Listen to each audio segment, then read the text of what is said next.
Two advanced space probes are now orbiting the Sun. One from NASA, the other from Europe.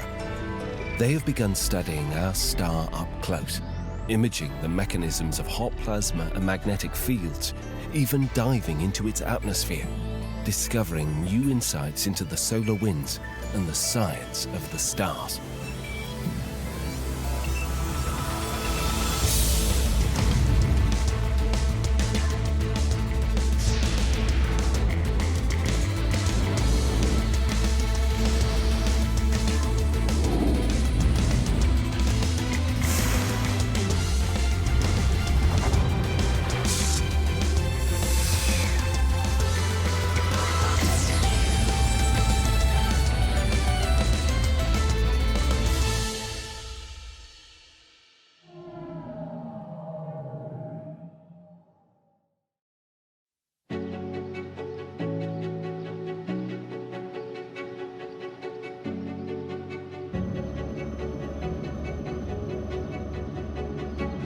This is the Royal Observatory of Belgium in Brussels. Scientists have been studying the Sun from here for over 100 years, using telescopes like this. The observatory is also the World Data Centre for the Sunspot Index. It is now receiving data from the European Solar Orbiter, a wealth of information studying the Sun up close, well within the orbit of the planet Mercury. The imagery alone is spectacular, giving us a whole new perspective of our Sun and the nearest star. It sometimes happens, I get into my office, I download the latest data and I stare for hours at it. It's so addictive actually. Nobody has ever seen the details of the corona in that much detail before. So every time we get an image down, it's the first time we see something at that scale, and that's really fascinating. It's really discovery space that we're entering. I was personally blown away by the quality and degree of detail in these images. And clearly, as solar physicists, we've been looking at images of the Sun for many years. But by going 3 times closer, we can get the spatial resolution up by a factor of 3. And we see things that we haven't seen before. And that's, of course, the beauty of science, to explore the unexplored.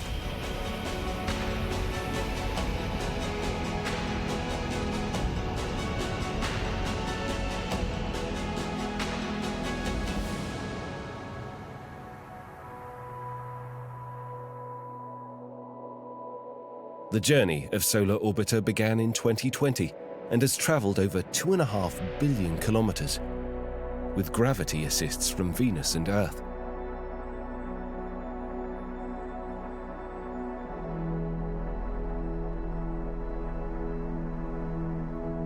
The spacecraft is performing very well, and we are very happy about that, because it is the first time that it had to go so close to the Sun, and so in this very challenging environment. And of course the spacecraft is designed for it, but this design is all based on modeling, on predictions, so you only really know that it's going to work until you have seen it working. Solar Orbiter is basically a research mission, but ultimately we want to be able to predict space weather. These are energetic events that could have an impact on high-tech installations on Earth, GPS satellites, power grids. And we want to make sure that in the future we can predict geomagnetic storms based on solar activity. And for that we really need to take the Sun's temperature and measure the solar wind and connect the two. By going close to the Sun, we try to capture the physics of space weather events, and we want to film on the Sun the events that give rise to changes in the near-Earth environment. And we need to fly close to the Sun to be able to measure the solar wind while it's still in a pristine, undisturbed state.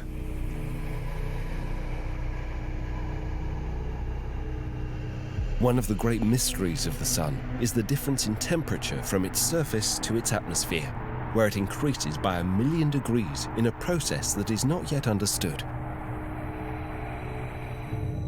Generation of the high-speed solar winds emanating from the star is another process under scrutiny.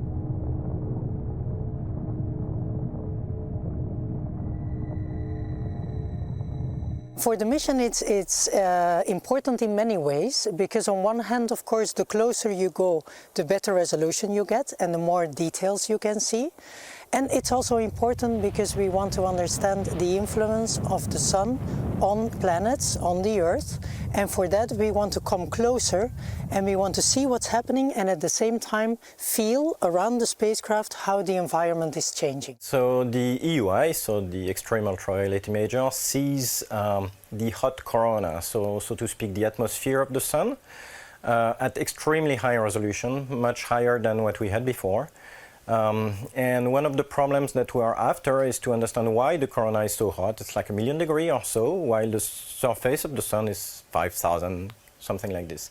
And that's really puzzling, and we're after that since decades. And we think that it's possibly because of tiny eruptions that go on all the time, but that are small, too small to be seen by other instruments. And now that with Orbiter we get so close to the sun, we can finally see them. And we did see a lot of them in the first images that we took. And the closer we get, the more we see. So we are really excited about this because we may finally be on the solution to that decade-long problem. These measurements that the spacecraft is taken now and also later will be important to improve our understanding of the sun. One of the things we want to understand better is how the sun affects the Earth, but for that you have to really understand how the activity of the sun is caused, how it evolves, and when, for example, such a cloud of solar material leaves the sun, how it also propagates through space and goes towards the Earth.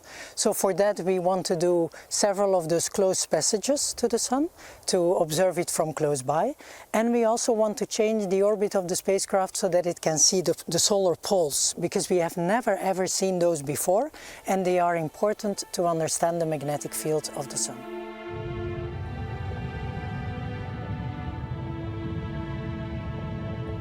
The Solar Orbiter carries 10 instruments on board, imagers of various frequency, including an X-ray spectrometer and extreme ultraviolet imager, a magnetometer energetic particle detector, and a solar wind analyzer suite.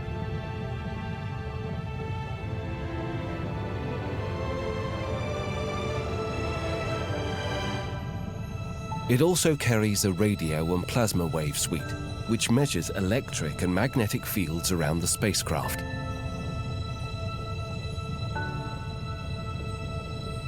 So now the whole payload is working together. It's actually a lot of work to coordinate all that. But what that gives us is that we get a comprehensive diagnostics of the solar plasma, of the solar atmosphere. So we can, with EUI, get the dynamics, the fine scale structure, but then with other instruments like SPICE, we can get measurements of the temperature, of the density, these kind of things. So with all the instruments together, we get a comprehensive view and understanding of the physics. And then you have all the in situ instruments also that we are working with that will help us understand what the coronal mass ejections are and how they influence the physics of the heliosphere, which is the surroundings of the sun, so to speak. By having all 10 instruments on Solar Orbiter operate together, we can really harness the entire power of this mission, which is designed to connect remote sensing observations of the sun, meaning pictures and spectra, and what you measure, essentially feeling the solar wind as it flies past the spacecraft. And for that we need all 10 instruments, and they've now all been tested and exercised and tuned like musical instruments. And so this is the first time we actually got all 10 working together as a team. So this Solar Orbiter and the instruments on it, it's a new machine that we are bringing to a place in the space that has never been visited before. So when we do that, we cannot expect everything to work as it is designed or is expected. There is a steep learning curve to learn to operate the thing, and that's what we call commissioning phase. And we're now at the end of that phase, and we have learned how to operate our machine to the best of its capacities, and the results are actually fabulous. It's important to have all the instruments working and operating in a coordinated way, because one of the main goals of the mission is to link the sun and its activity with the environment, and not only the environment close by, but also the planets. And for that we want to look at the sun's activity, at the solar activity, with many different telescopes that look at it in different wavelengths. So that means they are looking at different layers in the atmosphere, and they can also measure things like the magnetic field on the sun. And then at the same time, we also have instruments at the outside of the spacecraft that will sense and measure what's happening around the spacecraft itself. So whenever there is solar activity, we can feel the effects close to the spacecraft. Among the things that we now see for the first time are really tiny sources of energy release in the corona. And we are now very curious to find out in what sense they are connected to the large-scale structure of the solar wind and the energy that gets essentially put into the flow of particles towards Earth. And we try to really use models to connect what we see on the surface to what we see in the wind. And that is something that clearly takes more time and investigation to really pinpoint where a solar wind package came from. But we believe that we've done quite well in terms of pointing at the right place, and thereby we hope to get this complete picture of cause and effect.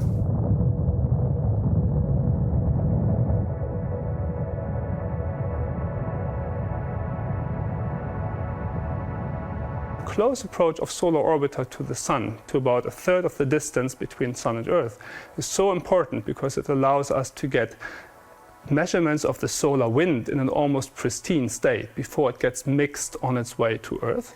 And more importantly, to combine these measurements with pictures of the Sun and spectra that we can then connect and get a complete picture of the Sun and solar wind. Scientists are also studying the dangerous solar storms that affect Earth. This first perihelion was clearly our first scientific milestone after getting all the instruments calibrated. So this really gives us good confidence that we'll be able to do this again, and we'll do it roughly twice a year when we fly by the Sun again. In between, we'll be far away from Earth, so that takes a lot of time to get the data downloaded. But in between these far away periods, we have also close by periods where we can dump all the data that we've accumulated, and then it's Christmas for the scientists to look at the data and get new scientific insights. The Parker Solar Probe is the second spacecraft now operating close to the Sun. It was launched by NASA in 2018 and has taken 4 years and several gravity assists to reach its operational orbit.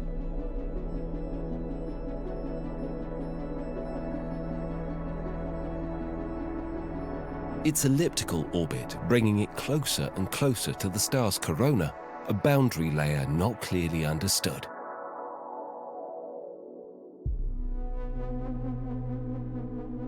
This project has been over 50 years in the making.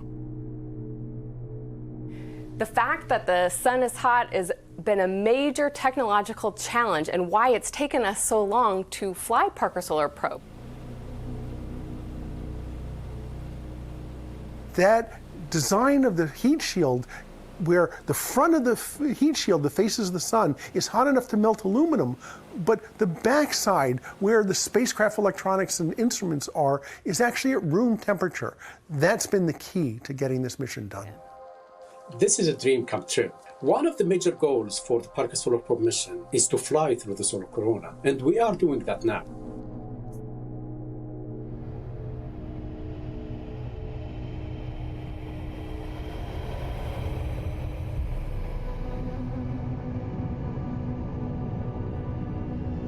The edge of the Sun's atmosphere is known as the Alphen critical surface, a postulated zone where the solar wind goes from a slow to extremely fast speed, spreading out through the solar system. The Parker Solar Probe has passed through this barrier into the corona, showing that the boundary is indeed lumpy, and has sampled material still bound to the Sun.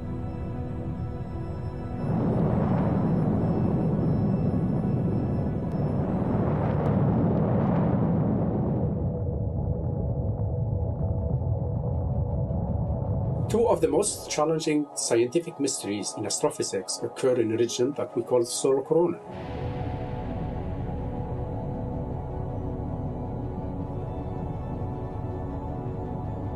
The instruments on board have shown that outside the boundary, the solar winds accelerate away from the sun at high speed, unable to fall back onto the surface. However, inside the boundary, the magnetic field is much stronger, and solar material is much slower, tied to the surface.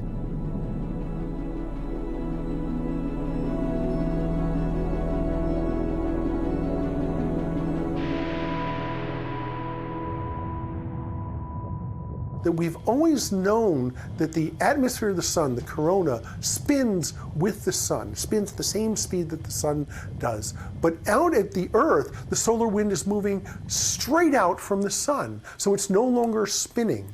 Where that transition happens is very important for understanding, because that spinning of the corona actually helps slow down the sun. All stars get slower in their spinning as they get older. Parker Solar Probe sees that that transition from spinning to straight happens further from the sun than we thought. And that actually has implications for every star in the universe and how they slow down. And that's important actually for the habitability of solar systems around distant stars.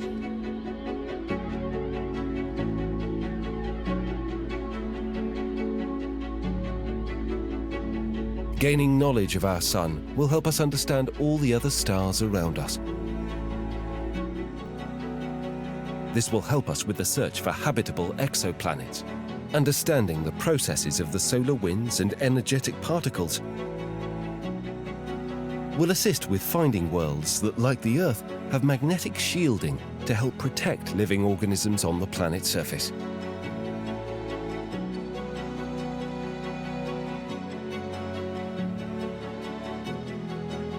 Parker Solar Probe is the first mission to get close enough to the sun to see where the action is actually happening, where the solar wind is accelerated, where the corona is getting heated.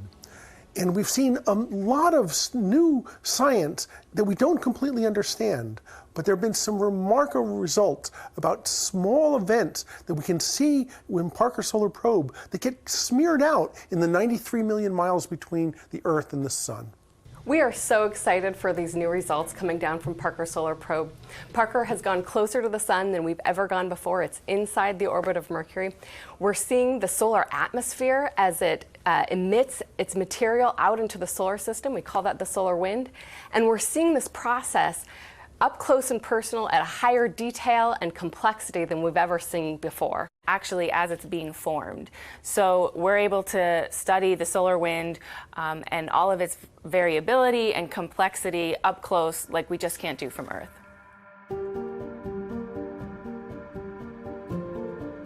The protective magnetic field surrounding Earth is constantly buffered by solar winds and energetic particles.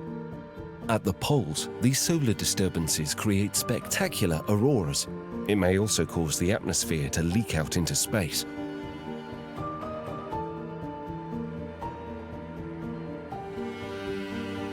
So the sun not only has this constant solar wind that blows out in all directions, it has solar storms, solar flares, and coronal mass ejections. And those energetic storms can accelerate particles up to almost the speed of light. And those energetic particles can actually cause radiation sickness in astronauts if they're out unprotected when those happen. On the Earth, we're protected by the Earth's magnetic field and the atmosphere of the Earth. But once you're out in space, away from the Earth's magnetic field, those can be a danger to not only astronauts, but also spacecraft. The sun is capable of energizing pieces of atoms up to really high speeds and energies, and these are damaging to astronauts and to electronics. Now, we're protected down here on Earth from these particles, but on the moon or beyond, astronauts wouldn't have that luxury. So one of the key missions of Parker Solar Probe is to understand how these particles are actually being accelerated so that we can better predict and protect against them.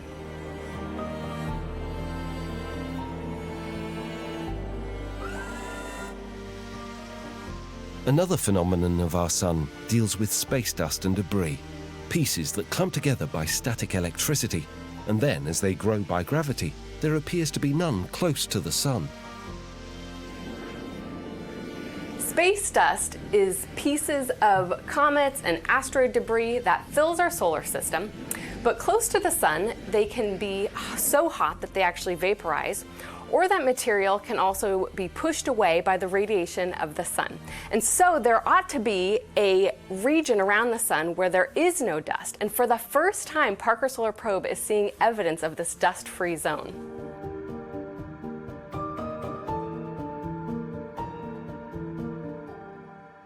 So the sun goes from a quiet period, what we call solar minimum, to solar maximum, and back again, about every 11 years.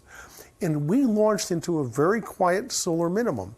That's actually helping this mission, because during solar minimum, things are simple. There aren't very many sunspots. There aren't very many of these solar storms. What ones we're seeing are small, and that allows us to individually identify every single event. And then later, as Parker continues to observe the sun, we'll see this ramp up of activity and energy bursts, and we'll be able to see the more complex and bigger energy bursts.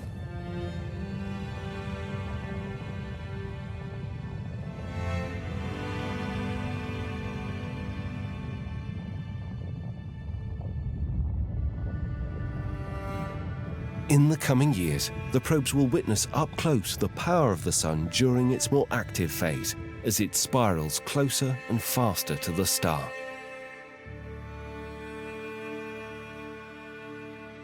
Parker Solar Probe is already the fastest human-made object. As it gets closer to the sun and spirals in and goes faster and faster, it will reach 500,000 miles an hour. So we are so excited to see the results as Parker continues on its mission.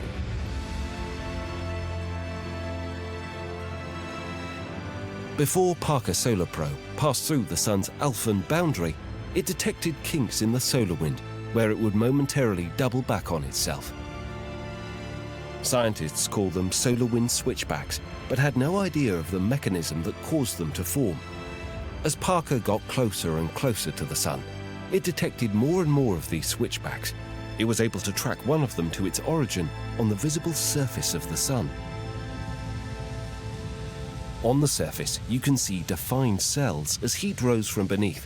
These convection cells churned and created funnels of magnetic energy above the surface. Scientists concluded that these switchbacks form inside these funnels before rising into the corona and beyond. This is only one piece of the puzzle. However, scientists still don't yet know how they form. Over the next few years, Parker will keep looking for clues as it explores our sun up close. The sun is the only star we can study like this. It is also the only star we know that supports life on at least one of its orbiting planets.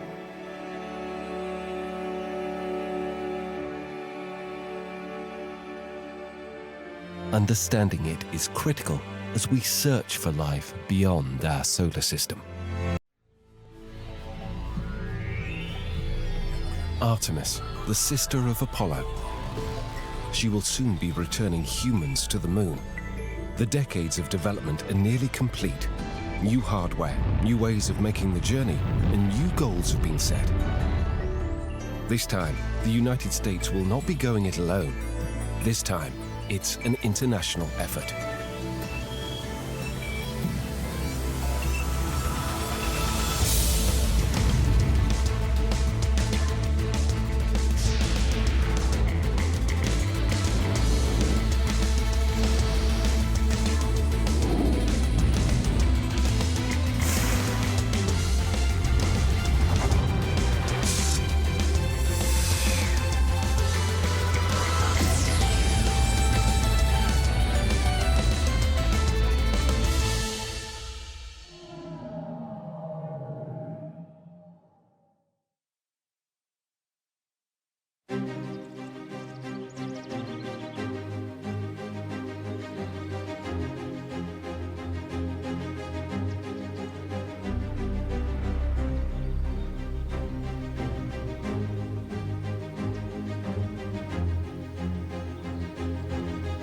The first major test will be Artemis 1, an uncrewed journey to the moon and beyond, a final hardware shakedown for manned flights.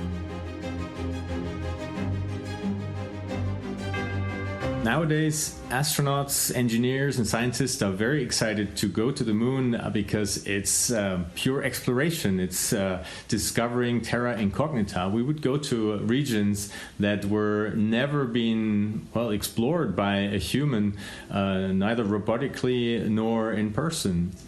The moon is really our eighth continent, and it's there to be discovered. Last time humans have been there was in the 60s and 70s, and they covered, 12 people covered 6 landing sites, and imagine that in an area that's so huge. It really doesn't give us a lot of knowledge about the moon itself. 2, 1. This lunar spacecraft comprises ESA's ESM and NASA's Orion crew capsule. It will be used for an uncrewed certification flight, performing a 6-day orbit around the moon. We returned to the moon for various reasons, different technologies, and it is a big achievement, I believe. All over in Europe, we have companies in 10 countries helping to put this ESM together, which is quite significant. And actually, there are hundreds and thousands of people working within Airbus, but also in our partner companies, to make this endeavor a successful mission.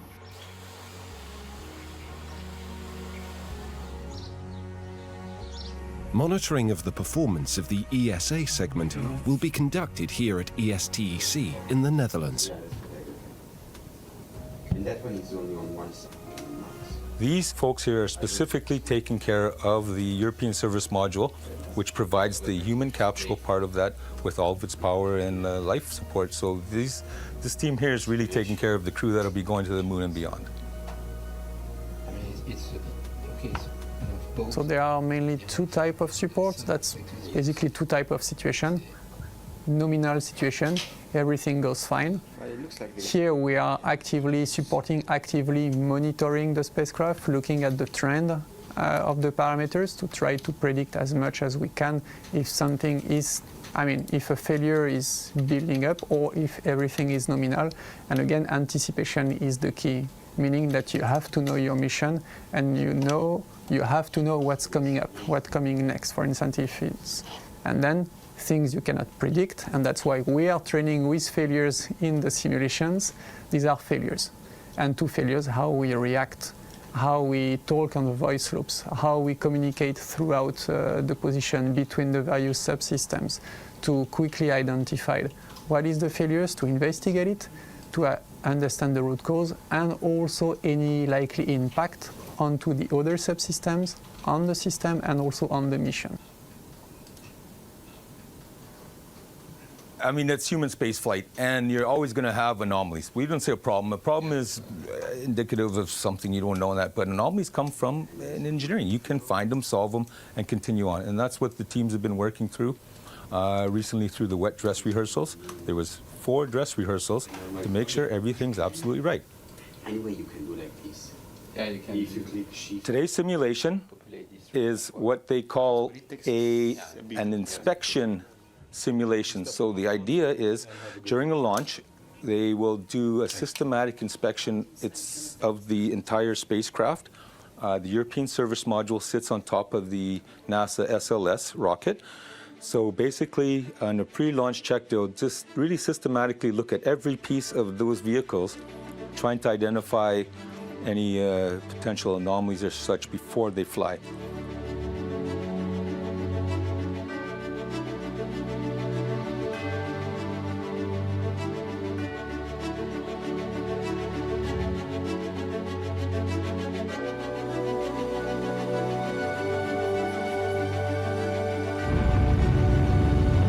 The surface of the moon has about the same area as Africa, and we only visited the moon 6 times in the 1960s and 1970s. So if you think about landing in 6 different spots in Africa, you quickly realize that there's so much more left to learn and understand about how the moon formed and how it's evolved over the last 4.5 billion years.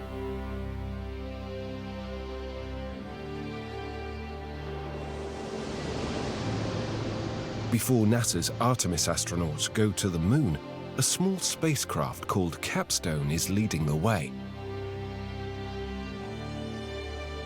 This small spacecraft will test a unique lunar orbit that has never been flown before. This orbit will be home for NASA's Gateway elements.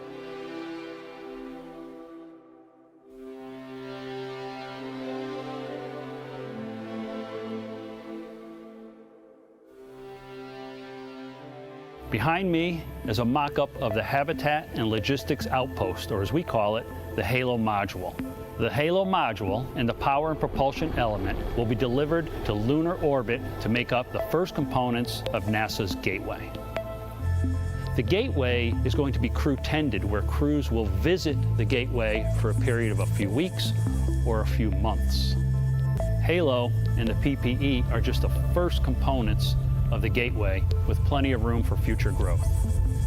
Northrop Grumman has been delivering cargo to the International Space Station using the Cygnus spacecraft since 2013. That's 15 missions and counting. We are now using that Cygnus experience and our lessons learned in the design of the HALO module.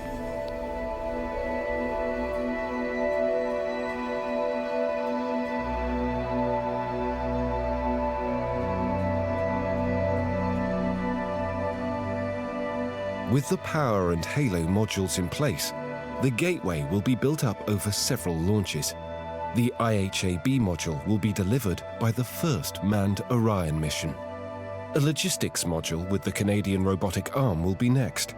The lunar landing system, then Artemis 3, will deliver the refueling infrastructure and telecommunications module before proceeding on to a landing at the lunar southern pole.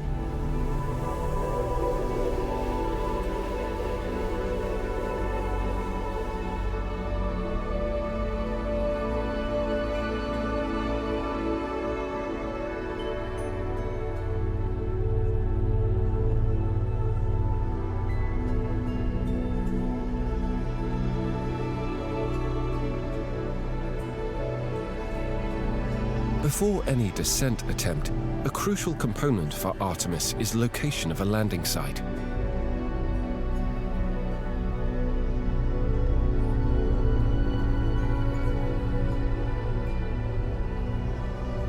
Unlike the Apollo missions that landed along the relatively flat equatorial regions, Artemis will be landing at the southern pole of the moon, a far more challenging landing scenario.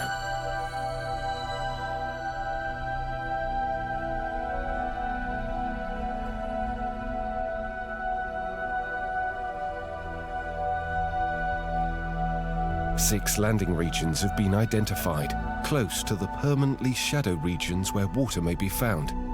However, further exploration of these sites is required to pinpoint the most ideal landing location. This will require the services of robots. NASA is sending Viper to scout the terrain. Viper is a rover of many firsts. First NASA rover to map water resources, and it's the first rover to wear a headlight.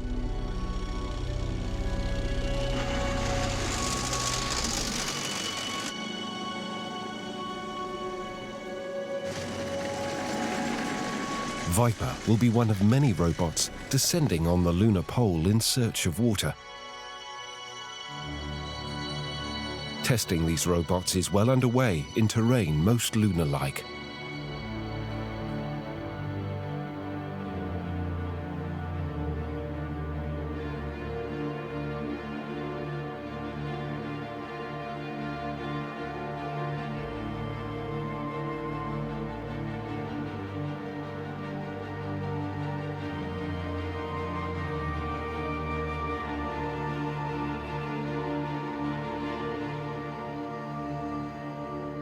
Traditionally, rovers are operated from the Earth. With the Lunar Gateway being put in place around the Moon, there's the possibility of controlling them directly with much smaller time delay. And this opens up for new possibilities for things that you simply cannot do or is much more difficult to do from the Earth. So now we're here in Sicily. We're repeating our experiments on the slopes of Mount Etna. The astronaut is not on the International Space Station. He's controlling from a hotel room here. We have our European Space Operations Center in Germany, in Darmstadt, who are directly overseeing and running the operations. And in the role play, they are pretending to be on the moon, and it's very realistic because the slopes of Mount Etna is a wonderful lunar analog. It looks exactly like the moon. There's beautiful craters, there's rocks, it's grey. So we have the European Space Operations Center able to really immerse themselves in the role play, feel like they are planning traverses and exploring regions of interest on the moon, in close discussion with the scientists who also get this full immersion where they see a realistic lunar-like geology, so they can have a real discussion. They need to then communicate this to the European Space Operations Center, who has to then make decisions about how they are going to execute operations, whether they make use of the astronaut for direct teleoperation with a short time delay, or whether they make use of their own tools for planning longer traverses and not wasting astronaut time on this. So this is the type of trade-offs and the sort of things that we want to learn how to do for real when we go to the moon, by playing essentially the scenario, playing the game here on Mount Etna. The astronaut is doing the same as he did on the International Space Station in 2019. So he has a control station which allows him to fully teleoperate the rover. What I mean by that is that he can drive it, he can control the arms with the direct feedback. So we have a very immersive control station which allows him to feel a bit like he's on the surface. The robot is his avatar on the surface. It's designed so that he can touch things with the robotic arm and feel what the robotic arm feels. It's designed so that he can decide whether he wants to drive with the joystick, or he can plan his traverses and automatically do it. He can choose whether he wants to manually pick up rocks, whether he can do it automatically. And we really want to learn from his experience which of these tools he is using, which of these tools he is finding useful in different situations, and how his interactions are happening with the science team, how easy it is to communicate which samples to pick up, how the interactions are going with the European Space Operations Center, when they think it's better that he uses his tools to do it, or when it's better that they do it, how the handovers are working. All of these things is what we're trying to learn here.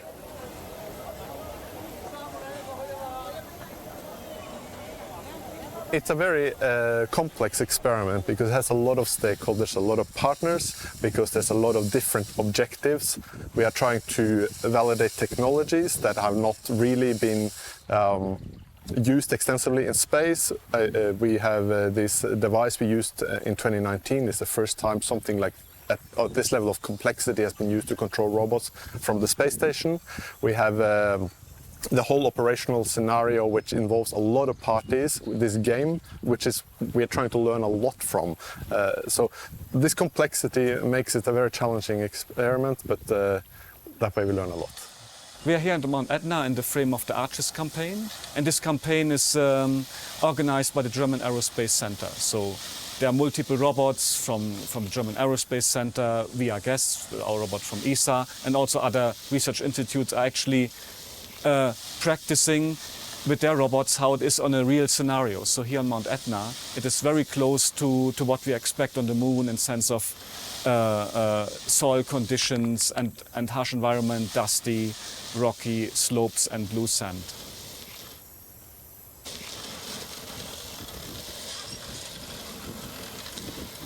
Our robot is controlled today by an astronaut. For this purpose we invited Thomas Reiter. And for us it's important that's an astronaut because in these scenarios we want to practice what happens in reality. So there would be an astronaut sitting in the spacecraft and controlling a robot on the surface of a planet. And in the past we have done this with the ISS. So we had Luca Parmitano in 2019 with Analog 1 controlling our robot in a hangar in Falkenberg. And here of course we are on Mount Etna, moon-like scenario, but it's very difficult to have an astronaut on the ISS controlling a robot here on the mountain, to have all the logistics and everything set up at the same time. But to have a fair comparison, we indeed have Thomas Reiter, in the hotel room in Catania, controlling a robot here in a realistic scenario.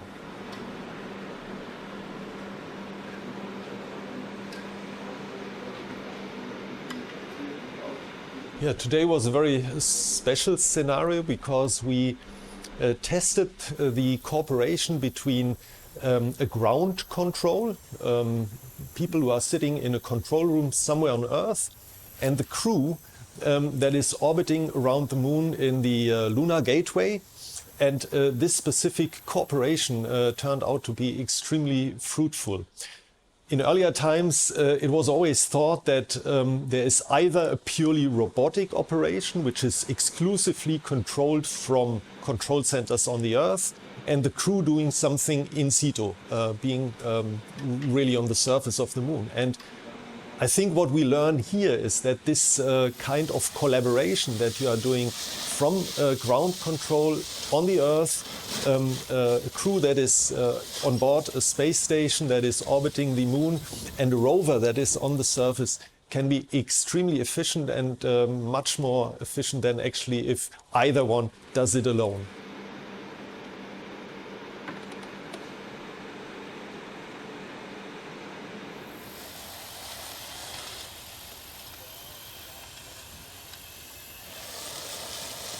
Well, it's certainly less dangerous to send a rover to the surface than to send an astronaut. It's also cheaper. It's also possible to not take up so much of their time. You know, astronaut time is extremely valuable, so you can send a rover to the surface. You can let the ground team do all their planning, let them do all the longer traverses, and you get the astronaut involved when it's necessary for maybe the more complex task or the things where he really direct teleoperation, direct control of the robot is more helpful.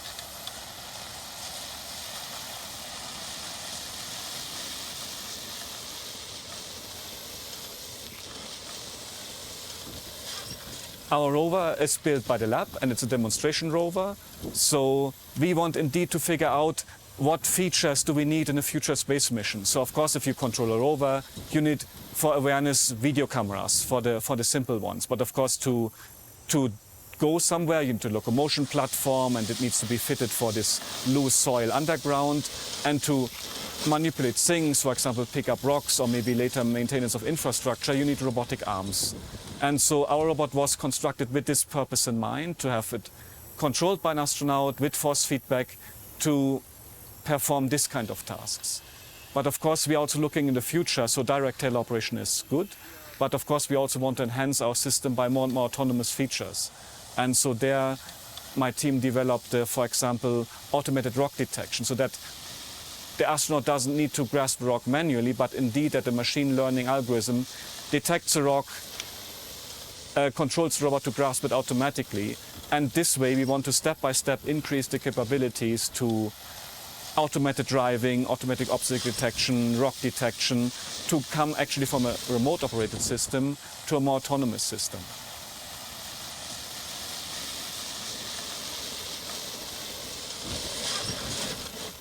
Today we try to achieve a full control and a full scenario of our robot. So in the past experiments we went always step by step. So we had a force feedback device on the station, we had a robot in a controlled environment, and indeed this is one of the first times we put out a robot in a really harsh environment here on Mount Etna. So it's moon-like, we have a complex scenario with the operations center in the background, the astronaut with time delay in the control center, and indeed a task that has been prepared by the team in Darmstadt that was not known to the scientists and to the astronaut beforehand. So here we really try to get as close as possible to real scenarios with surprises in a hard environment. And if we master this, we are really confident that these technologies can be developed further to make it space grade, to indeed be part of the next moon mission.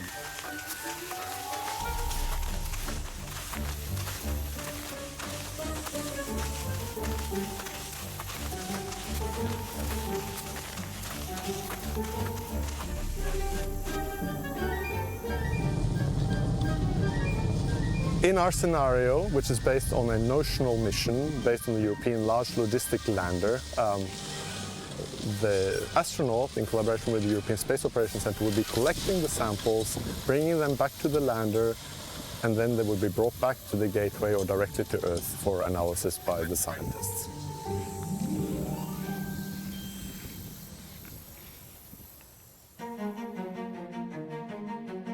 Autonomous robotics will be used not just on the Moon, but farther afield.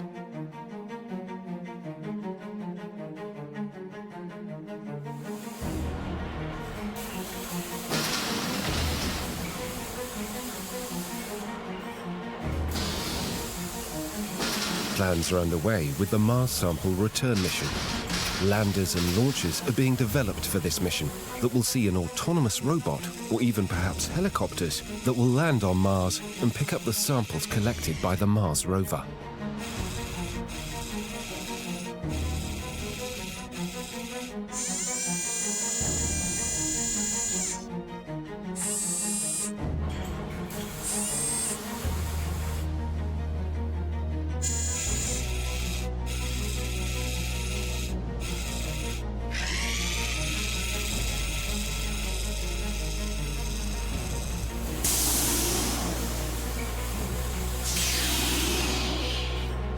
Once brought back to the lander, they will be loaded onto a launcher, returned to orbit, collected by the orbiting vehicle,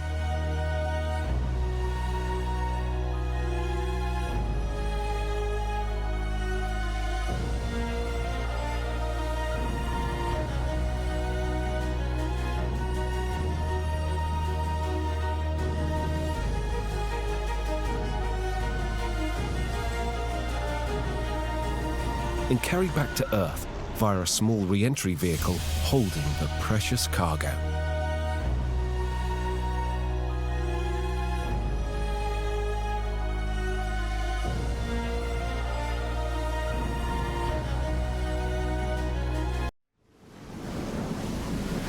Sea level rise is one of the most serious consequences of the human-induced climate crisis. The water rise is from heat expansion of the oceans, melting polar caps, vanishing glaciers, and the loss of fresh water.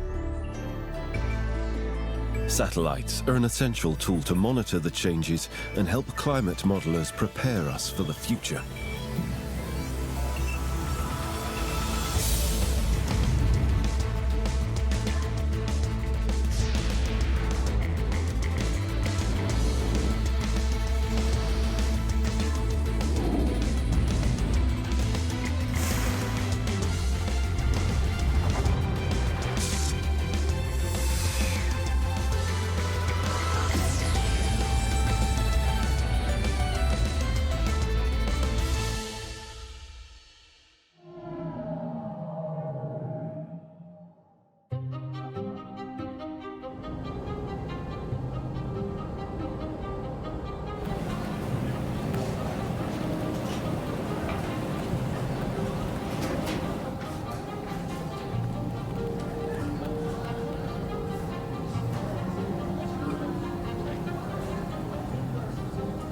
NOAA GOES-T satellite in geosynchronous orbit is a recent addition of the next generation of satellites.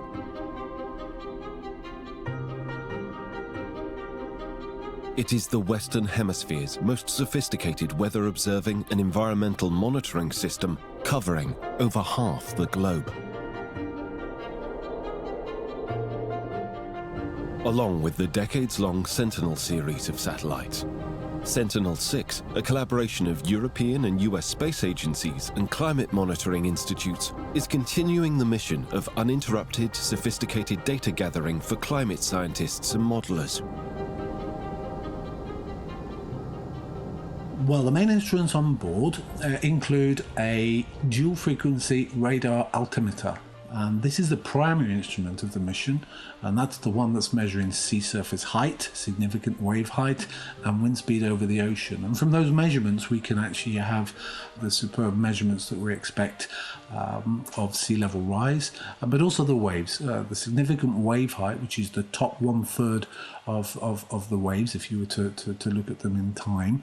So the biggest waves that you would see, This is important for marine operations, and the altimeters provide perhaps some of the best data sets that we have today over the global ocean. We have plenty of buoys in the ocean that measure waves, but they're often in the coastal zone, and it's only when you go to the altimetry that you can really have this global coverage. We all know sea level is rising.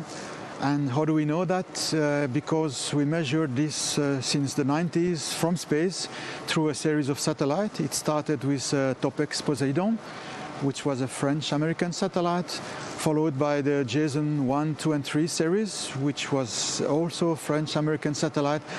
And Sentinel-6, as you said, also called JASON CS, stands for Continuity of Service, is meant to go in orbit to follow JASON 3 to continue the record of the sea level since about 30 years. And we want to continue that record for another 5 years and demonstrate and quantify the sea level rise we have been observing since the 90s, in average about 3.2 millimeters per year, even though the scientists tells us in the last year this has been accelerating, in particular due to the acceleration in melting of ice. So over the last years, it's above 4 millimeters every year we record in the sea level. We talk about the impact of melting snow and ice surfaces in terms of what's known as the albedo effect. When snow is dry, it's very reflective, and of course that helps to reflect sunlight back out into space, and the consequence is we can reduce the amount of melting this way. However, as ice and snow melt, the albedo and the reflectivity becomes lower, and this has the effect of absorbing more of the solar energy. This contributes to further warming and further melting. And so it's a runaway progressive effect caused by the reduction in the albedo.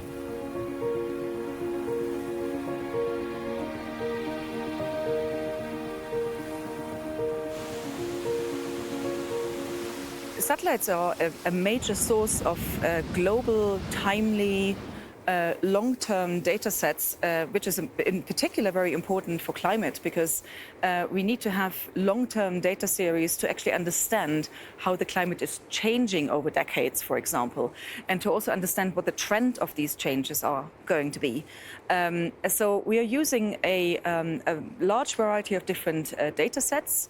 We're mainly concentrating on the European Space Agency's data sets, and there's a mixture between data sets that come from, a heritage mission, like for instance Envisat and ERS, because we're looking also back, of course, in terms of climate, but we're also using data that are coming in right now, for example, from the Sentinels missions that are running under the Copernicus program that we are running together or collaborating with the European Union and EUMETSAT together. But we're also using actually quite new technology and satellites that address scientific questions that haven't been addressed before. So it's a mixture of different data sources that we are trying to combine in these climate data records. What we do is we also work with partner agencies worldwide. So we exchange data over climate. We do work on calibration activities. We support activities linked to, for example, ice loss volume monitoring, and we have done that with the US partners over INVIE campaign over the Arctic region.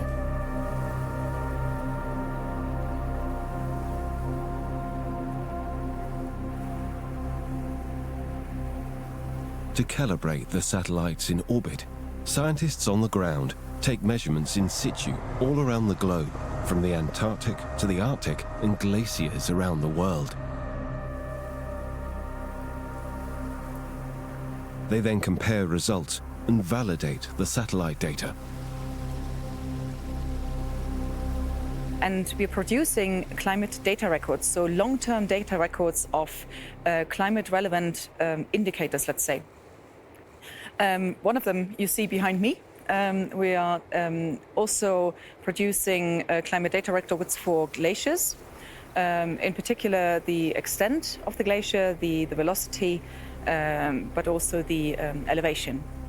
The ice loss in the Alps is comparably strong.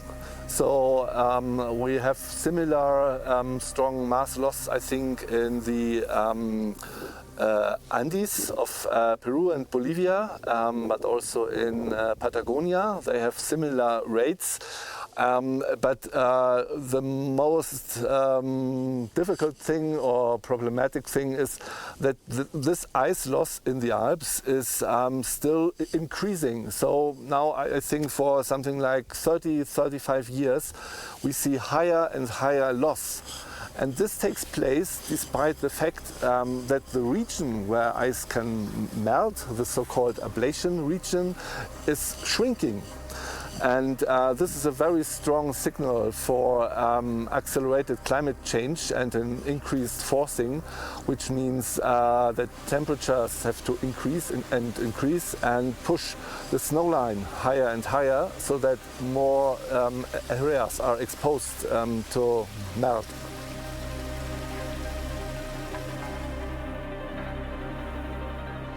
Those projections tell us what glaciers will look like. What they will look like very much depends on what we, human beings, will do next in terms of greenhouse gas emissions. So if we manage to mitigate climate change very much, we will have glaciers that will still shrink, but will shrink a lot less than if we don't manage to get hold of this climate crisis that is literally unfolding. So in the worst case, where really our emissions will continue to go unabated until the end of the century, well, this place where we're standing is going to be ice-free for sure. But even the highest elevation that we see here, they'll most likely be ice-free as well. On the contrary, if we now really manage to put effort in abating emissions, we will be able to save, say, at least 40% of the ice. So half of this place is gone anyway, but still there will be something that we can look at and that we can show to our children and that our children can show to our grandchildren.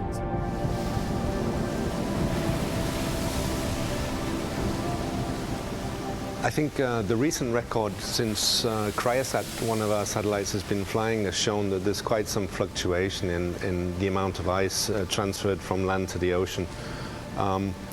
However, we have seen that sea level rise has been accelerating over the last several years.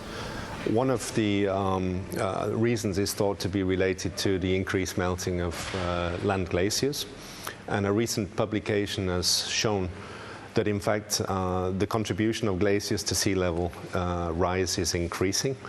And we've gone from a situation in the 1970s and 80s where it was contributing only a fraction of a millimeter a year to something closer to 1 millimeter a year. This is around 20-25% of the sea level rise signal globally.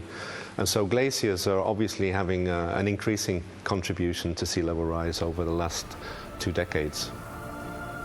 The European Space Agency is doing a lot in providing the evidence for a changing climate. If you think about the Earth Observation Program, for example, I think the majority of activities are really directly addressing this question.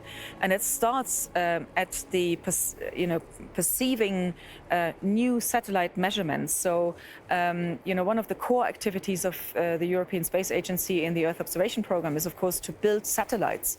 And there's different flavors of these satellites that address, new technologies, new scientific questions, like, for instance, the Earth Explorers.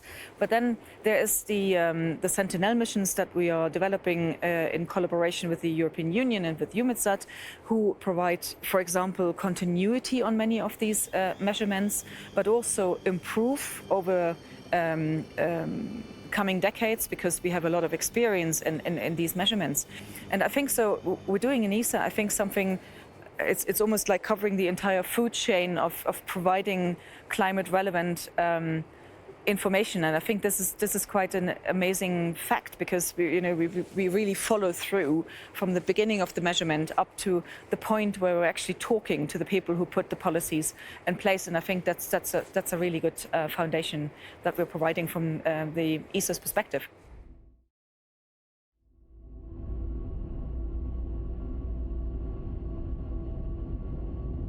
So when you fly around the Earth at 400 kilometers, you have a very unique point of view that is at the same time a privilege and a curse.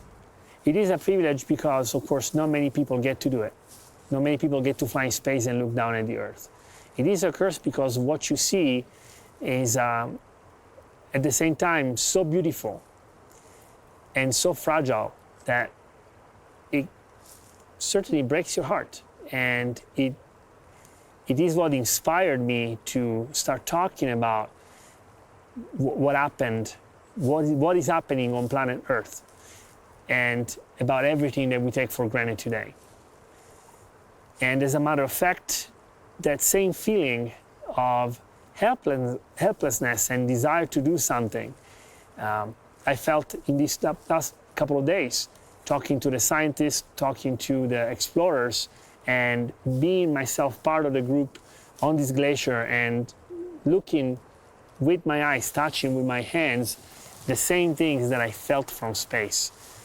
So if I had to summarize the feelings, which is always hard because feelings don't come in a linear way, they're always very mixed up.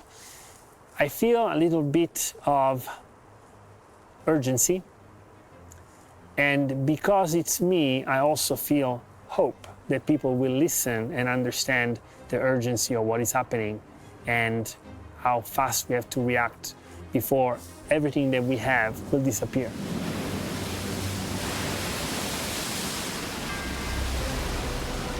Low-lying regions of the world, of course, are going to suffer the most from this kind of impact in terms of ice melt and sea level rise. Of course, countries like Bangladesh already suffering from the increased probability of storm surges as sea level rises. And coastal inundation is a problem for millions of people in Bangladesh. We also see it in more developed countries. We have a situation in Venice during seasons of the year where tidal range and storm surges combine with sea level rise to cause what's known as acqua alta. And there, the whole of the city of Venice is inundated by water on a regular basis during these periods of time. So I think the societal impact of coastal inundation and flooding can affect millions of people in the future. And so we need to monitor the effects of melting ice and sea level rise. We got the long-term data, and we got the long-term trend, and we now finally realize that you have the long-term trend, but you also have superimposed local variations. So some years it stops, and other years it goes very quick. So it's a really very dynamic system, and that just really means that we have to have a continuous monitoring from space. I believe that there is an awareness that is growing, but is not enough yet. So water being probably one of the resources that we really need to check, and we are here because of that. Water has a cycle that we have interfered with. Ice turns into water, turns into atmospheric water, and it accelerates hurricanes, it accelerates flooding, it's all connected, and we have interfered with that cycle. So now we have to do something to take a step back. Well, one of the things that we can do is preservation without pollution. So little steps that everybody can do. Have a bottle of water and reuse it instead of continuing buying extra new bottles of water and polluting the earth with the plastic and using extra water that we don't need. We can live on very little water. We are just not used to do it because we don't think about it, and we take it for granted. I believe that the perspective that I have comes from the awareness that on the space station we live on very limited resources. We have to recycle them, and we have to respect that awareness. What we're doing in the Climate Office, and not just in the Climate Office, but in the European Space Agency Earth Observation Program at large, is, I think, 99% supporting the cause of understanding what our climate is doing, how our climate is changing, and that in turn can actually inform policymakers to take action of what needs to be done to either mitigate that effect, so basically, for example, limit emissions, or to adapt to things that we cannot change anymore. It's a very important physical evidence to give decision makers and policy makers a base to come up with plans of how we address this issue. Ice is changing a lot and ice is melting a lot. Whether it's a problem, of course, long term it's a problem because the sea level rise will go up. But it's also to some degree an opportunity for some of the Arctic countries that they can develop their countries. So it's climate change, monitor what is happening, make sure we can give a qualified statement, and especially the space is very important to give a qualified statement of what is really happening and not just some model prediction or some fancy outlook which could be way off. So I think we're the guys who give the hardcore facts. And as you say, I've been here for many years. I've seen the change on my own eyes because before we even got involved with the European Space Agency, we did a lot of airborne, a lot of mapping work. We mapped with the first satellites already in the very late 1970s as the very first users of satellite navigation, namely for mapping remote and distant areas. So it's been really amazing to see, and also amazing to see the changes, and the changes are big, no doubt about that. And we're producing these data sets also for the benefit of addressing these international climate drivers, so that we actually know where we're standing at the moment in terms of the state of the climate and what actions need to be taken in the future in terms of policy and decision making and adaptation and mitigation actions, for example, in the future. Because of the availability of information that we are constantly bombarded with, there is a general feeling that we can all be experts at everything and come up with our own opinion. I don't want to dismiss anybody's opinion, but I do want to listen to what experts and people who have devoted their lives to a certain study have to say. Now, it's a cycle. We have scientists who use their instruments to gather data, study those data, and come out with a theory. And once they come out with a theory and everybody agrees to it, then we should probably listen to that. But how do they get these instruments? How do they gather that data? Well, there is a whole community of people, technicians, engineers, astronauts, operators, that work constantly, incessantly, to create the instruments and to position them and to create the basis so that the data can be collected in the correct way.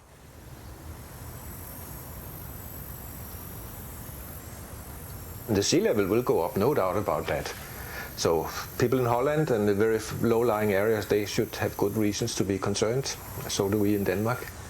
But again, right now it's only 10 centimeters, so we're talking 2,100, we talk anywhere between 30, 40 centimeter and a meter, then it's a little bit more concerning.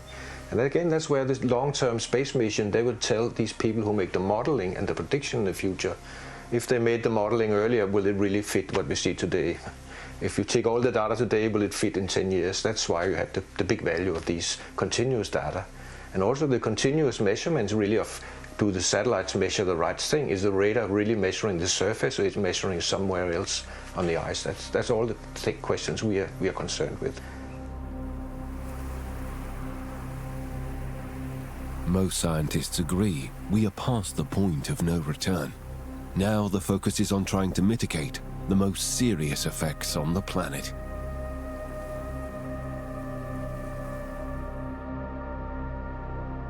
So it is a concern, of course, and eventually we should do something about it. And again, the space mission can tell you in the long run, if you change something in the CO2 with the political side, will it really matter?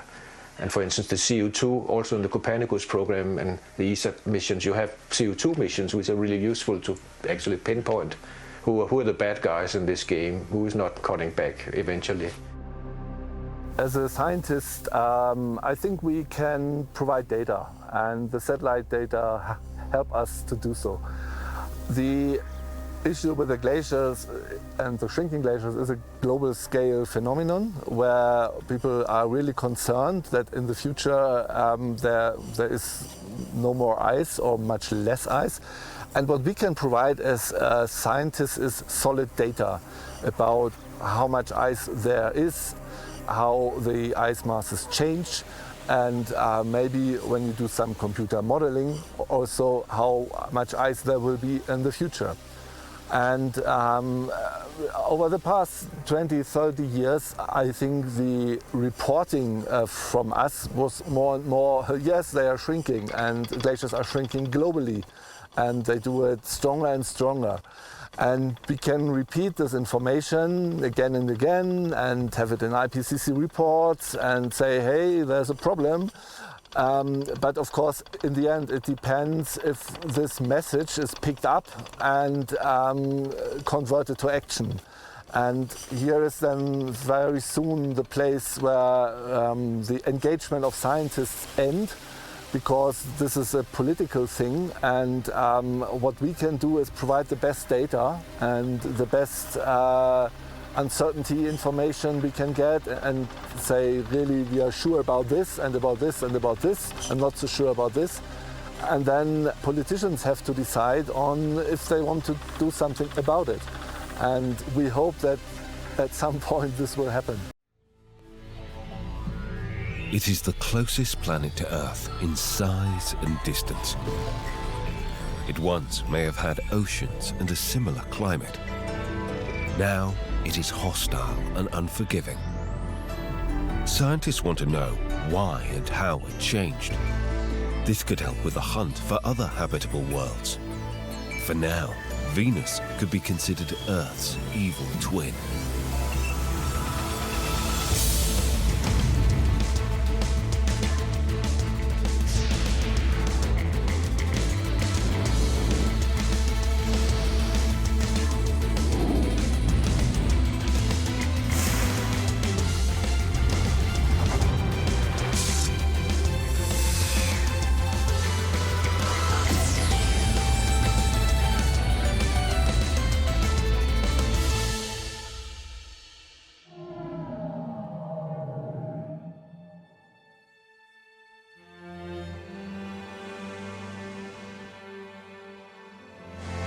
One of the brightest objects in the sky, Venus has been a world of mystery and conjecture. Probes were sent to briefly study the cloud tops as they passed by. The NASA Mariner mission, quickly followed by the Soviet Union's series of Venera flights. They left more questions than answers in their wakes. Eventually, Venera 4 landed a probe through the dense atmosphere onto a searing hot surface, followed up with more sophisticated probes that lived for a very short time. Other probes floated briefly in the dense, poisonous atmosphere. Mars became a much more attractive target, and Venus has been left little explored.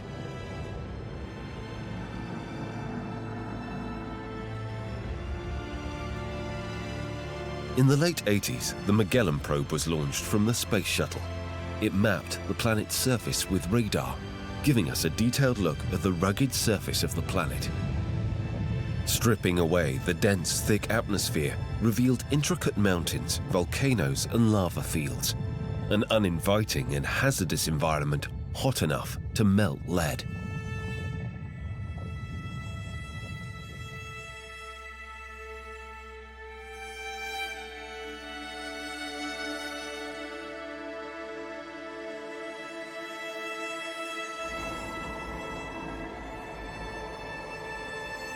Following orbiters from both Europe and Japan also studied the surface features with radar. The Venus Express dipped into the upper atmosphere to aerobrake and descended into lower orbits.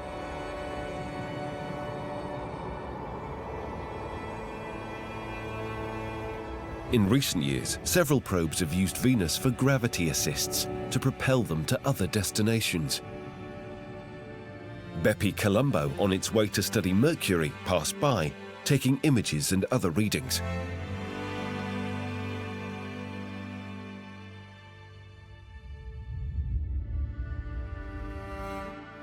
The maneuver, the second at Venus and the third of 9 flybys overall, helped steer the spacecraft on course for Mercury.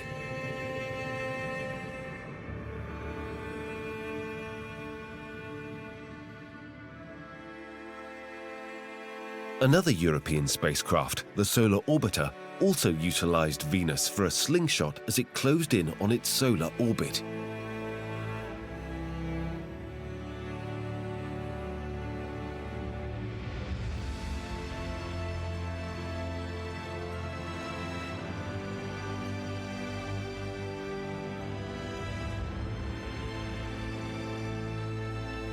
the Parker Solar Probe made a close flyby, taking measurements of the electric field of the planet and the radio emissions from the hot surface.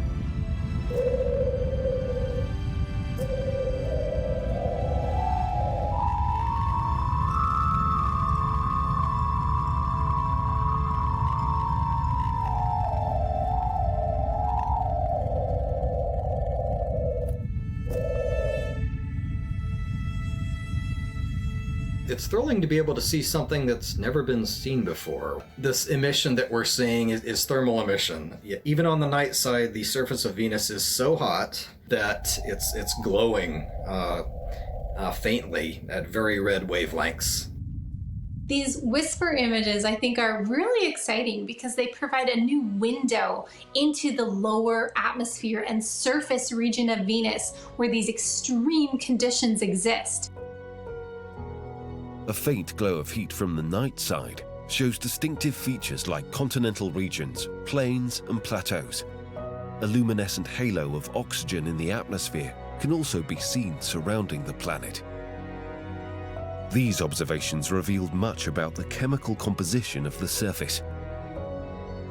Another really interesting thing we could look for is potentially mineralogical differences. Different rocks and different minerals emit different levels of heat.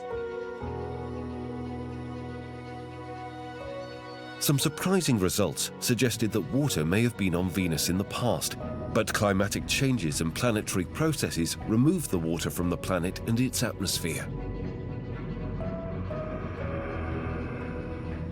We have chemical fingerprints in Venus's atmosphere and on its surface, suggesting that Venus might have been habitable in the past. The Wide Field Imager, or WISPR, is the sole imager aboard the Parker Solar Probe.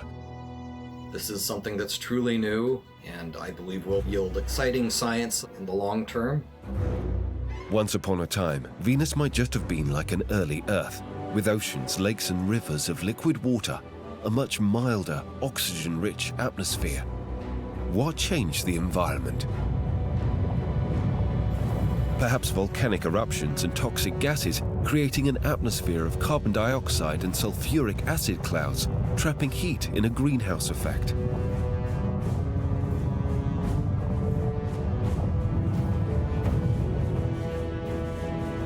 Venus has the hottest surface of any planet in our solar system, hotter than Mercury.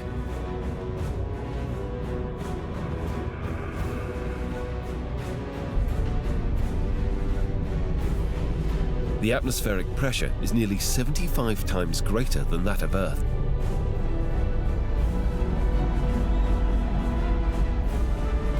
NASA and ESA are returning to the planet to find some answers.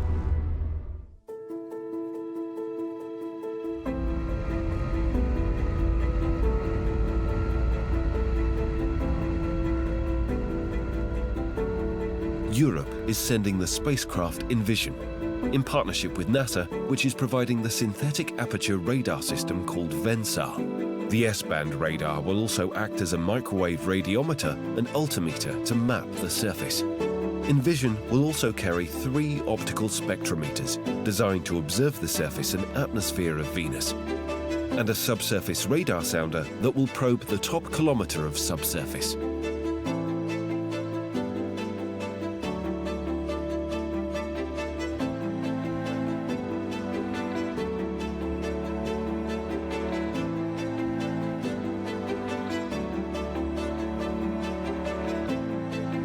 NASA will also be sending Da Vinci and Veritas to Venus, due to be launched around 2029. Veritas stands for Venus Emissivity, Radio Science, INSAR, Topography and Spectroscopy mission. It will also map Venus's surface to determine the planet's geologic history. Germany and France are contributing to the infrared mapper and radar systems to determine whether active volcanoes are releasing water vapor into the atmosphere.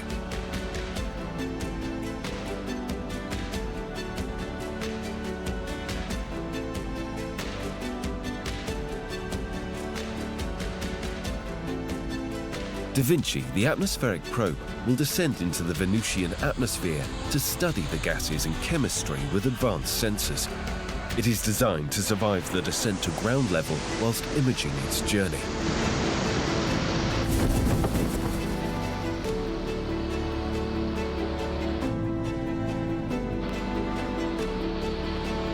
The 1 meter wide probe will target a region called Alpha Regia, twice the size of Texas, and will add to scientists' understanding of rocky, atmosphere-bearing exoplanets that will be explored by new observatories such as the James Webb Space Telescope. So Venus is cool. Venus is awesome. Venus is, in many ways, one of the most Earth-like planets that we know of. One of the key ways that it's different is that it's very, very dry. With temperatures on the surface of 460 degrees centigrade, and whatever that is in Fahrenheit, you would never expect there to be liquid oceans on the surface. That kind of temperature only boils off that water into steam, but the atmosphere of Venus is still incredibly dry, so where did the steam go? So to talk about how we remove something from a planet, we're going to have to talk about two forces of nature. Firstly, the force of gravity. Gravity is the thing which is holding you down to the planet, but if you think about it, it's also what is holding the atmosphere down onto the planet as well. If I want to remove some of the oxygen from the planet, we have to overcome that gravity. So to do that, I want to talk about the electric force. It's the thing which your device is using right now to pump electricity around its wires, right? It's pushing the electrons around the circuits. And what we think can happen is that the electric force can help push on the ions and in the upper parts of the atmosphere, push them off and up into space. So just as every planet has a gravity field, we think that every planet has a weak electric field. So we went looking for Venus's electric field, and boy oh boy did we find it. It turns out that Venus's electric field is at least 5 to 10 times stronger than at Earth. It's a monster of a force. It can rip heavy things like oxygen straight out of the upper atmosphere and send them kicking and screaming off into space. So this really changes the way we have to think about planets, because it turns out that planets can lose heavy things like oxygen to space entirely through electrical forces in their ionospheres. This is something that's really important if we want to go looking for exoplanets, for habitable planets around other stars. It is no good having conditions perfect for an ocean and an atmosphere that you might want to breathe if some invisible force is going to come along and rip it all off into space. Only understanding how atmospheres evolve can we try and understand how we got here. Many orbiting telescopes and instruments are now in use to search for, identify and catalogue exoplanets, planets orbiting other stars. TESS, Kepler, Hubble, James Webb and the Nancy Roman telescopes are looking at planetary formations around various stars. Knowing how Venus evolved would give additional assistance to the planet searchers.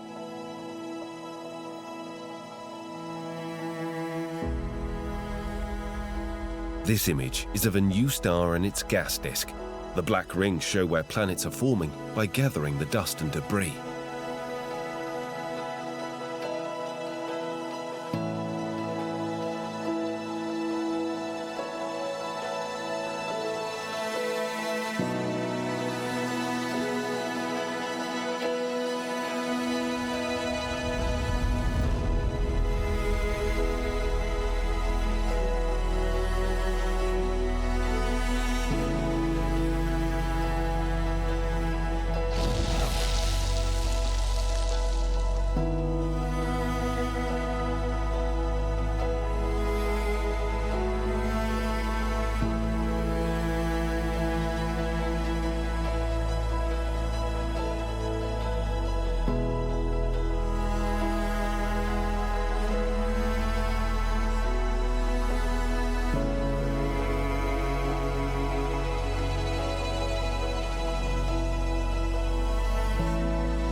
This image reveals a moon forming around a gas giant as it evolves.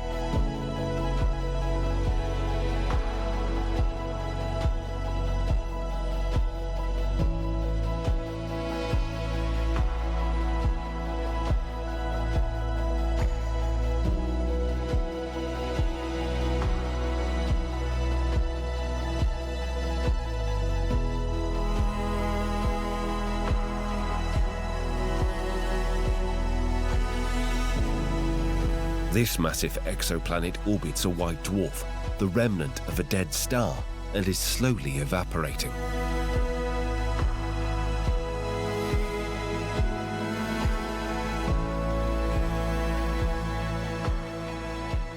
Another big unknown is to characterize planets that are orbiting other stars. So we could now, astronomers have got very good at finding these planets, but what we want to do is look at what they're made of. So what's in their atmospheres, or if they were rocky, what kinds of minerals are we seeing? And to be able to do that, I think will be stupendous. So this, we can see the composition of the atmosphere in an exoplanet, so what it's made of. And the specific planet we're looking at is hot. And so what we see in that is that there's water there. It wouldn't be in liquid form because the planet's hot, so it would be more like steam that's around it. But we can tell what's in that atmosphere. So the James Webb Space Telescope is brilliant in a number of ways. One, it extends our wavelength all the way into the infrared, into the mid-infrared, so we can look for these heat signatures from these planets as well. But that also means we can cover the fingerprints of different materials in the atmosphere. So the Hubble Space Telescope looks for fingerprints of sodium and potassium and water in the atmospheres of these worlds. But the James Webb Space Telescope is going to be able to look for signatures of methane and carbon dioxide and carbon monoxide, as well as all of these wonderful water features that we'll be seeing in these giant planet atmospheres. But not only can it tell us in these different wavelength ranges, it's actually better resolution, so we can get more data points for each of these different molecules. And it's a much bigger telescope. We're collecting far more light. We can get a much better precision. So that means that the degree to which we believe our measurements is going to improve a lot with this telescope. And that's going to mean that we'll be able to tell you with confidence what we're measuring. Looking for life on other planets is the ultimate future goal of all of these missions, trying to understand how we got here, how the Earth is the way it is. The James Webb Space Telescope is taking us one step further towards that goal. We're going to be pushing to these smaller worlds where we can see what different planets that are unlike ones in our solar system are like, how atmospheres change with the size of your planet. And it's also going to give us information on these giant planets that we don't have in our solar system, so close to their star that they're hotter than a rocket. They're different worlds that we can explore with this, and every technique that we use with the James Webb Space Telescope is going to be the technique we need to be looking for life signatures on these other worlds. So getting good at using this technique is so important so that in the future we can be looking for these signatures. So what we see here is what's called a hot Jupiter. So it's a planet that moves in front of its star, and it has about the size of Jupiter but the mass of Saturn.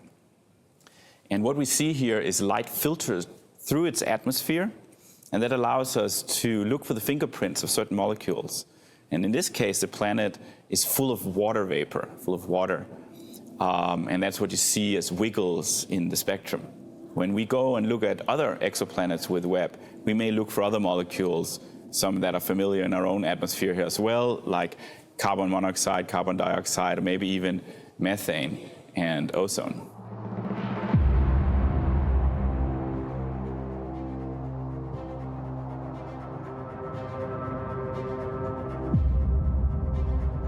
The total so far exceeds 5,000 exoplanets, with a further 8,000 to be confirmed. Of particular interest are the smaller, rocky, Earth-like planets.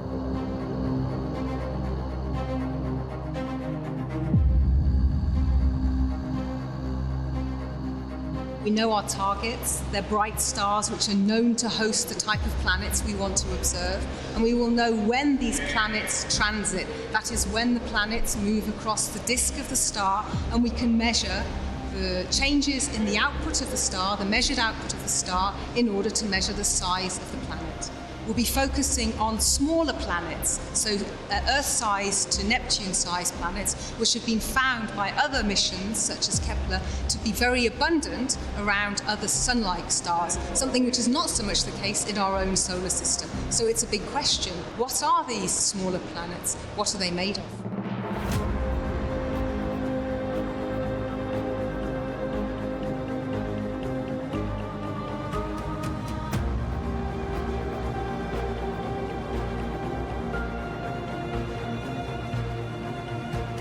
The range of planet types is amazing.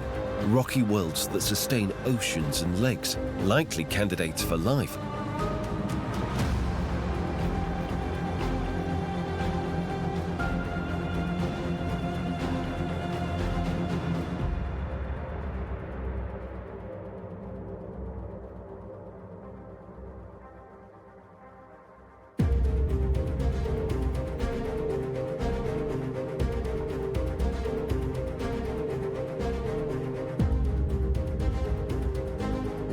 Others more extreme, like WASP 76P, tidally locked to its star, only ever showing one face to its sun. This extreme exoplanet has a day side where metals evaporate and a night side where it rains iron.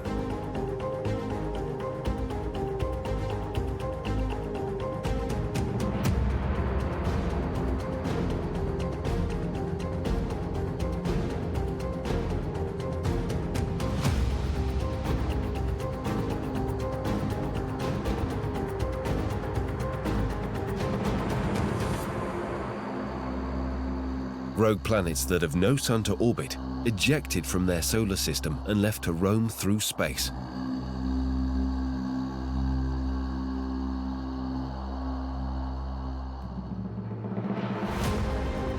Planets that have the heavy element barium in their atmosphere.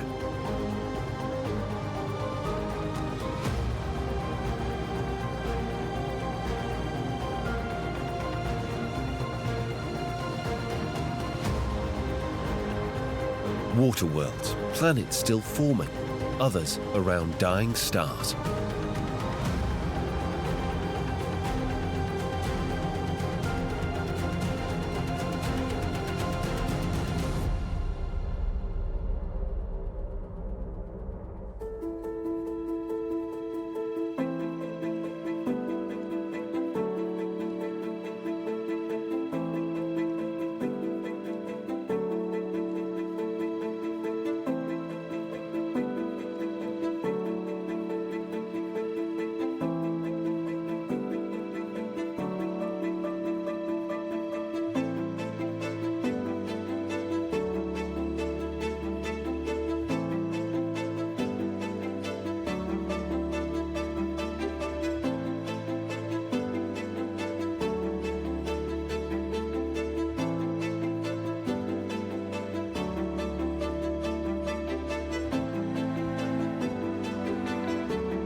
We must remember that amidst all these searches for a new Earth, we must take care of the one we have, because it is a very long way to travel to reach these other habitable worlds. Orbit, a unique perspective on the planet. The permanently manned International Space Station circles overhead. It too gives us a unique perspective on science, health, and industry. The benefits of manufacturing in zero-G is spurring other countries and private companies to join this elite club of manned space stations.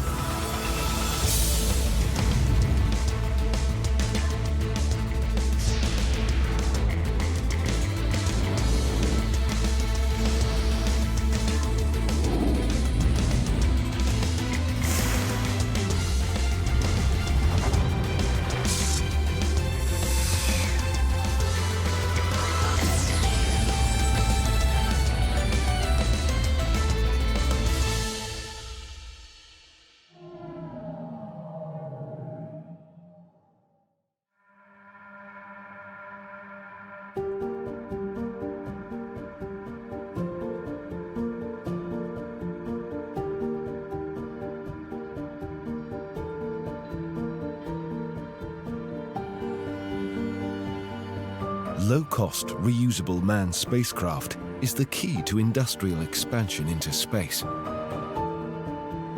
SpaceX, with its Dragon spacecraft and Falcon rocket combination, is fulfilling that need. And other companies will follow. It will become possible for people, I mean, of course, when I see all this, I've just yesterday seen the Dragon capsule right in front of me. We were able to get closer up to the same level. And I have to say, this is so fascinating. I really would like to step in and sit down and take off. It is a dream for many people. This is what Dragon is. Currently, the ISS is the only destination. Space station and the forward. The station is 23 years old and is reaching the limits of its ability to service other industrial needs. However, it is imperative to keep the research and science going. Because we do so much work on the space station, research, experiments that really help humanity, but also give us a different view of our planet. And at the end, we want to protect our planet, and our astronauts are really giving us messages back, which is quite unique and quite nice. When we look at the science that's done on the space station, it's benefited us on Earth in a lot of different ways. And I think one is a very basic way, in that it's given the opportunity to scientists throughout the world to think about science in a different way. When we think about life as we know it, one fundamental property of all life has been gravity. And one of the first things scientists do is they think, what happens if we take gravity away? And on the International Space Station, we're allowed to do experiments that study just that for long periods of time. So we can study the effect of gravity on things, on people, and then sometimes we can combine that with the effects of radiation.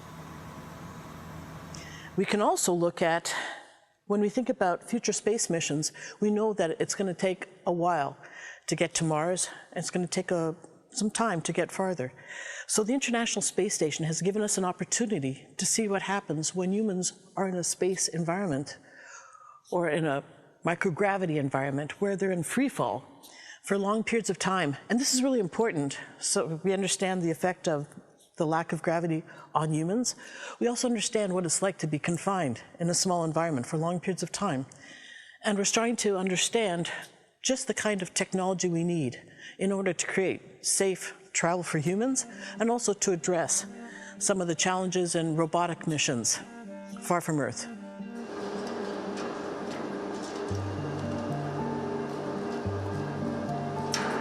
The most recent addition to the ISS, a Russian segment with a European robotic arm, will help alleviate the stretched resources and capabilities of the station. The ERA arm is completely symmetrical. This means it has a hand or an end effector at both sides, and that each side can serve as the tip as well as the shoulder. So it means that if you have multiple base points on the Russian segment, you can go from one base point to the other, then release your tip or your shoulder, which becomes tip, and then manipulate a payload. So in that sense, it has freedom of motion on the space station. The robotic arm can be used for example, take payloads out of an airlock autonomously without the risk of an extravehicular activity, for example, and put equipment on the outside. It can be used for inspection. It can be used for putting big new modules, for example, and putting it on the space station, move big things around. And also it can be used to help the cosmonauts when they're doing a spacewalk, to move cosmonauts around or big payloads while the astronauts and cosmonauts have their hands free to work on the outside. So it can be used in several ways. When we operate the ERA on the ISS, we're obviously going to learn a lot about how to use robots in space. How the robots work in space. We'll have feedback to our engineering process if we finally know what is the performance during its use in space. But we'll also learn on what we can best do with robots, what we can best do with people, and learn about the cooperation. And all of that is going to be very, very useful when we would go further into the universe and still have for sure robots initially, but maybe at some point in time also people with robots. So we're really looking forward to all what we can learn from the experience on the ISS with ERA.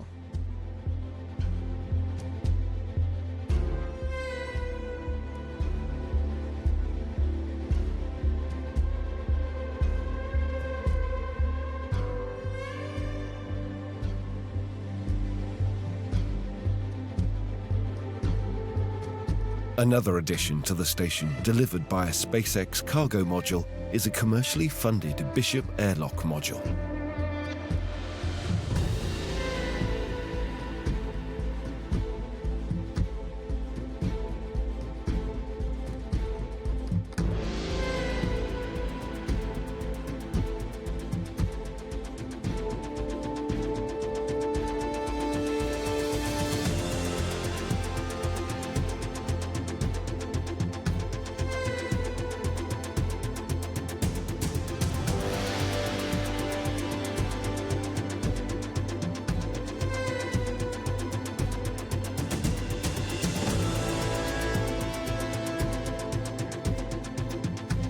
Operated by robotic arms, the commercial airlock allows easy transfer of payloads from within the station to outside for external deployment and to launch CubeSats, which is a burgeoning operational requirement.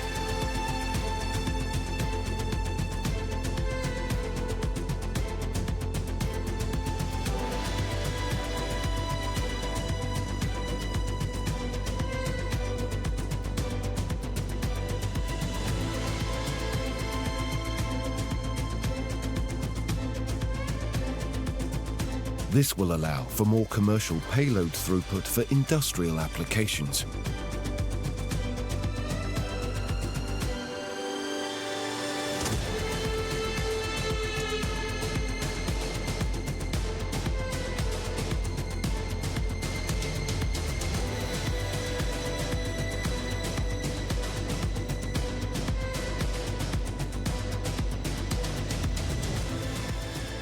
One issue that some European scientists worked on is that, first of all, we know that astronauts, after they've been in space for a long time, it's like their sense of taste changes a bit. And the longer they're up there, the more they crave spicier foods or saltier foods. So they start adding more salt to their meals. Well, one of the things that happens as they increase their salt ingestion is that it changes the pH of their blood. It makes it a little bit more acid, not a lot, but just a little bit.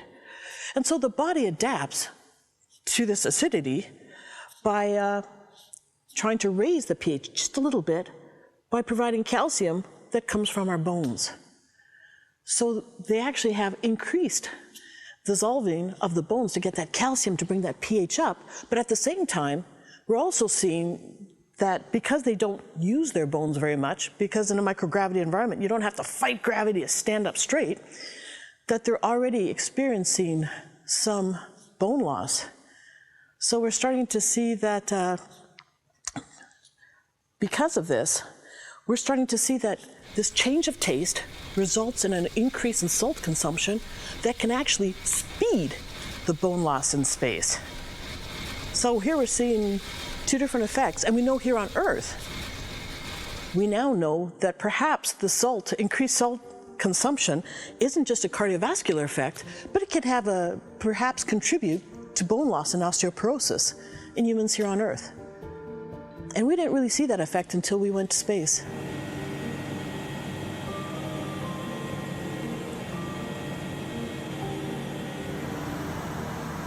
The International Space Station provides a platform that we have humans that can act as subjects, but also operators of science. And it's also the only platform that we've had where scientists have the opportunity to do an experiment, see the results, and come back and prepare another experiment. And if something doesn't work, or if they have a second opportunity. And unfortunately, we don't see that with other missions.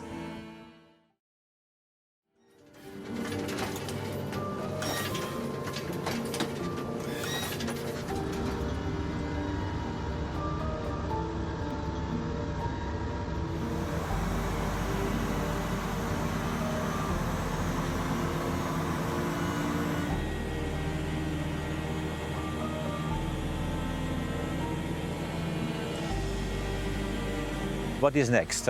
We have now just a bit more than 20 years of ISS operation, very successful, and really incredible science and experiments that have been conducted, and we still learn every single day new things there, and this is really good.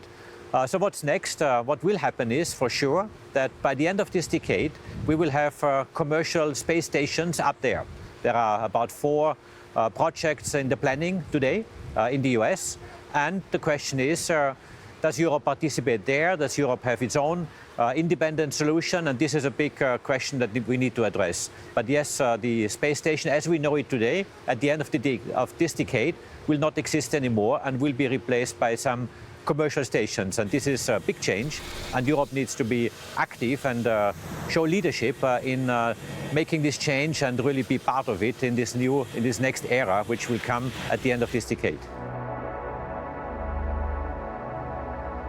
2 commercial projects are well underway to develop commercial stations for industry and tourism.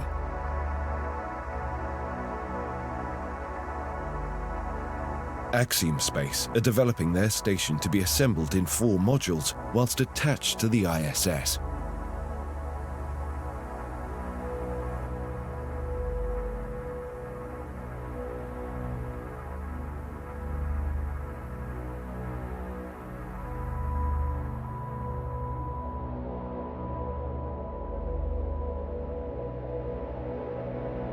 The 4th module will allow the station to deploy its own solar panels and become independent from the ISS.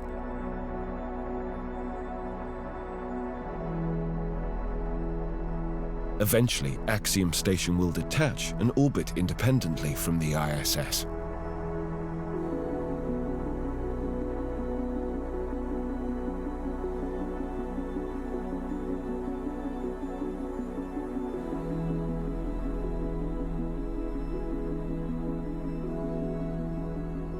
Hi, I'm Gerard Valle, and I'm the Structures, Mechanisms, and Soft Good Lead for Sierra Space Life Habitat. We're really just testing the structural restraint layer, which is what carries the load, and it's 1/3 the size of a life habitat. So the restraint layer is made up of a material called Vectran. Vectran is an extremely high-strength material, performs really well in this application. It gets us the best performance while maximizing the livable volume inside the habitat. Pretty amazing.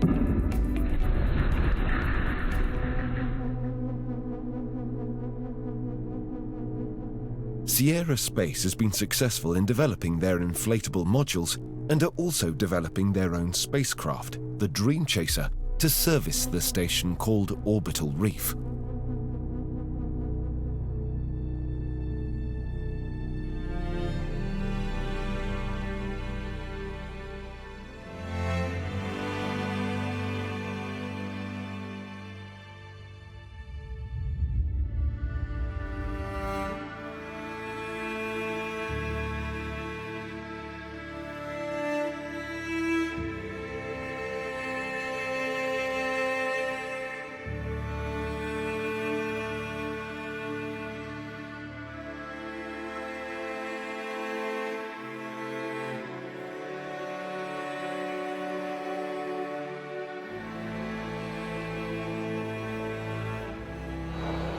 First developed in test flight as a crewed reusable spaceplane in 2013, the Dream Chaser was not selected by NASA in their commercial crew program.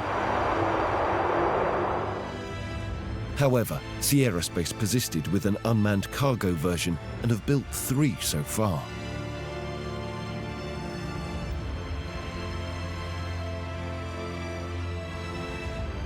The design of the lifting body was derived from an earlier cancelled NASA project, HL-20 spaceplane, a concept from earlier lifting body designs like the X-24 and HL-10.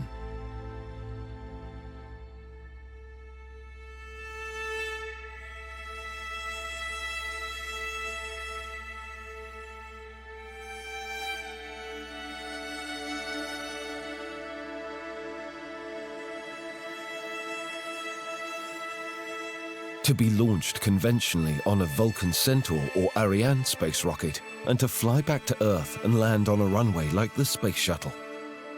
The craft will be powered with a vortex engine burning propane and nitrous oxide.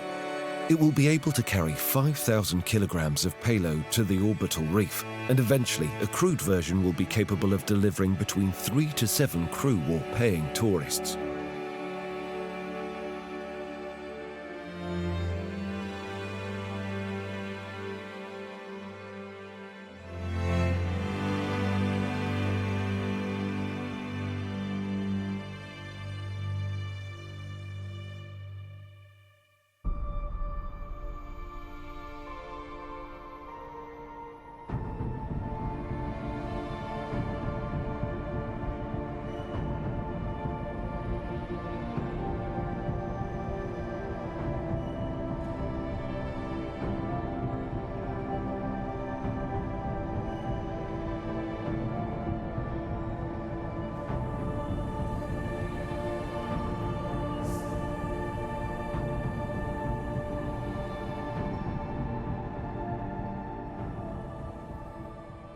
One growing problem, yet to be resolved for these new stations and other orbital assets, is space debris.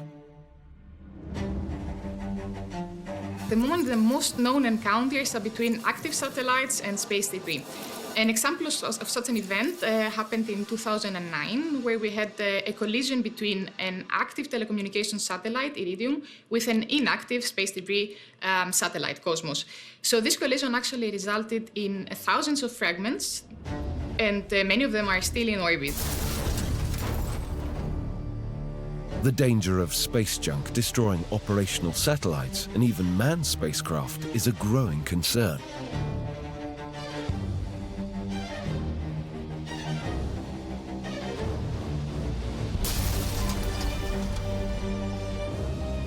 Space debris is the result of our activities in space. So we have no longer functioning satellites, and we have spent upper stages and the fragments. And in total, we know of about 28,000 objects that we can track, that means follow up from ground. We know of 900,000 objects that are larger than a centimeter.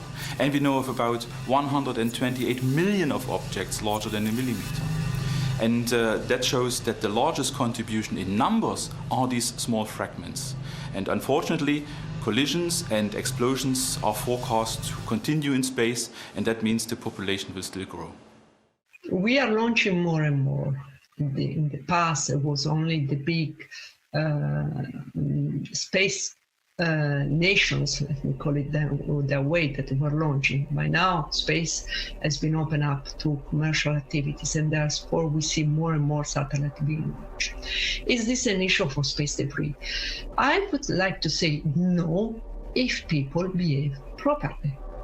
So if we really manage in a proper way the end of life of the satellite, it's not going to be an issue.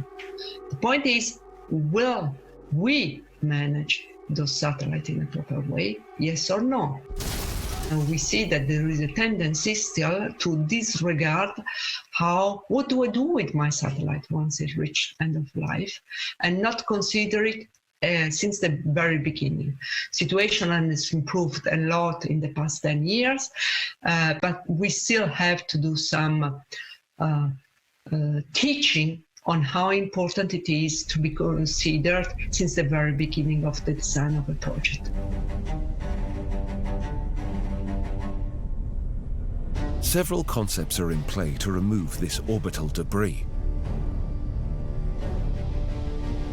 For the larger objects, capturing them with spacecraft with arms or grapples, then performing a deorbit burn, dragging the debris down to burn up in the atmosphere.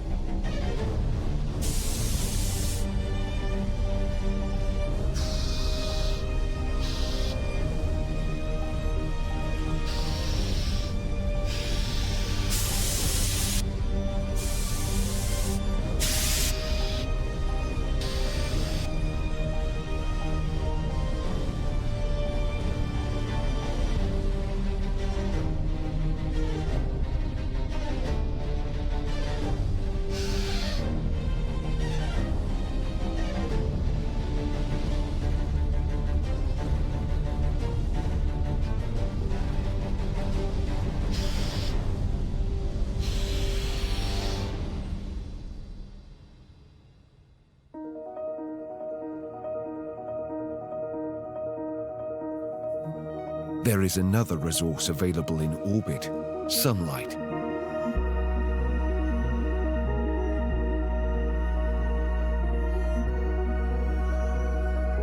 Why not capture it with solar sails and beam the electricity down to Earth?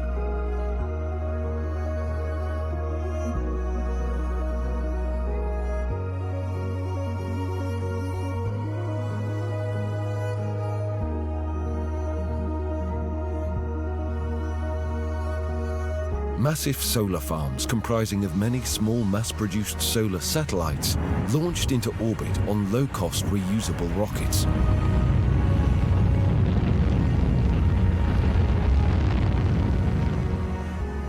Assembled together in orbit using advanced robotic techniques, and once completed, these satellites will collect the full power of the sun's energy 24 hours a day, 7 days a week.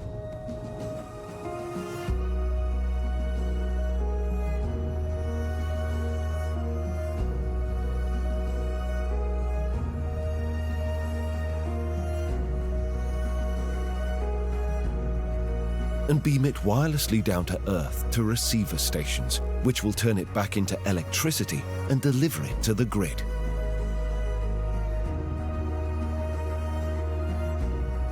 Space-based solar power, continuously available, inexhaustible, and sustainable.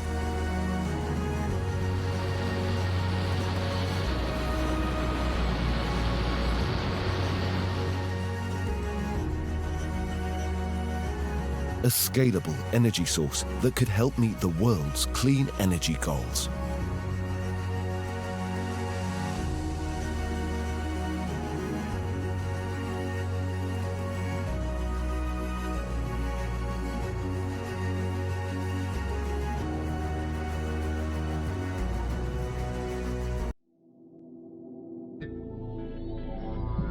In the cold, dark expanse of our solar system, beyond the asteroid belt, lie the giant planets. Some can be seen with the naked eye, others only glimpsed once by a passing probe. We are again sending cameras to the edge of the solar system to bring us new insights into the evolution of our worlds.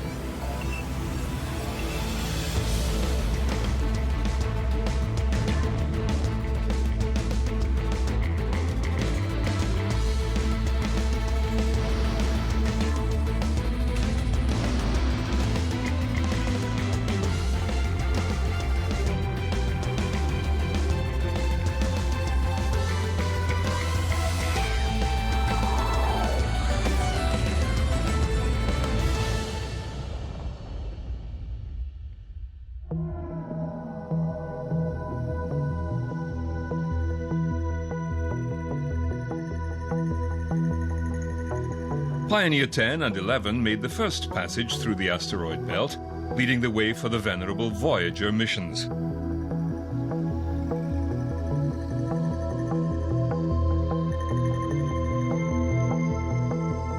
These two probes made a grand tour of the outer solar system before slipping away into interstellar space.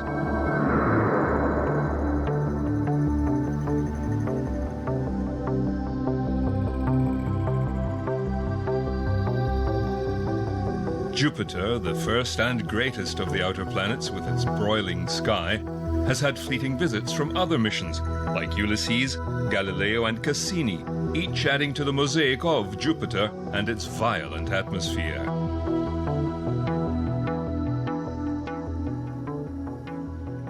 My name is Amy Simon Miller, and I study the atmospheres of the Jovian planets. Weather on Jupiter is confined to a rather thin layer, kind of high up in the atmosphere. So the tops of the clouds are what we're seeing when we look at Jupiter. One thing we're seeing in the southern part of the equatorial region is little V-shaped clouds or chevrons, and we wanted to understand how those are moving in the atmosphere. What we think chevrons are simply holes in the clouds. They are simply areas where we don't see any bright white clouds.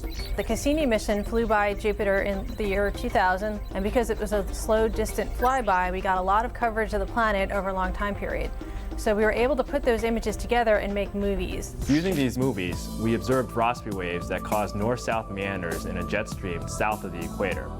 With new movies, we instead focused on hotspots Hotspots are unique because we believe that there is a Rossby wave similar to what we previously detected, but instead of this Rossby wave moving north-south, it primarily moves up and down in the atmosphere. The downward portion of the wave pushes air down into warmer layers of the atmosphere. This causes any clouds that are embedded within the wave to evaporate and prevents further clouds from forming.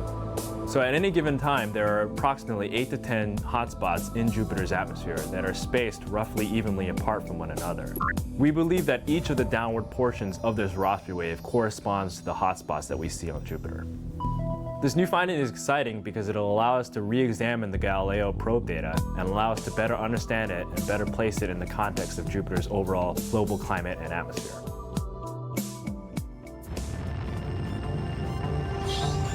The latest probe to be specifically aimed for Jupiter is Juno. Launched 2011, the probe will reach Jupiter after a 5-year journey.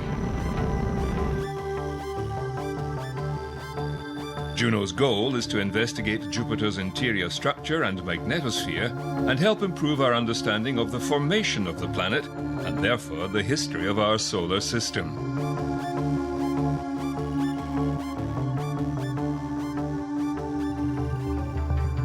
Juno spins like a propeller, where the propeller's kind of facing the sun because they're all solar powered.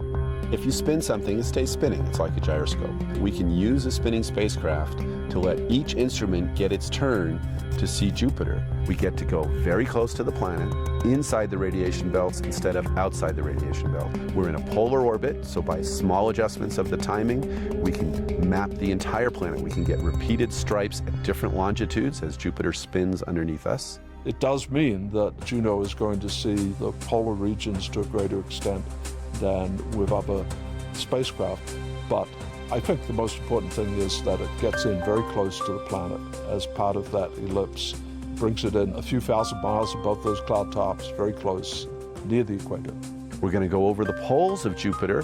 That means we can study the magnetosphere in a different way.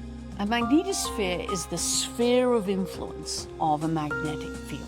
So a planet that has a magnetic field has a magnetosphere when its sphere of influence extends beyond the planet out into space and affects the region around it. The magnetosphere of Jupiter is vast. So if you think of Jupiter being 10 times the size of the Earth, and the magnetosphere is 100 times the size of Jupiter.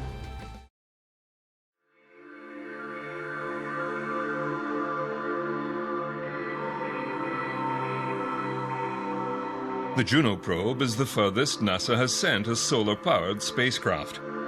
Sunlight provides 25 times less energy than on Earth, which means it requires advanced solar power technology with solar cells which are both 50% more efficient and more radiation tolerant than silicon cells.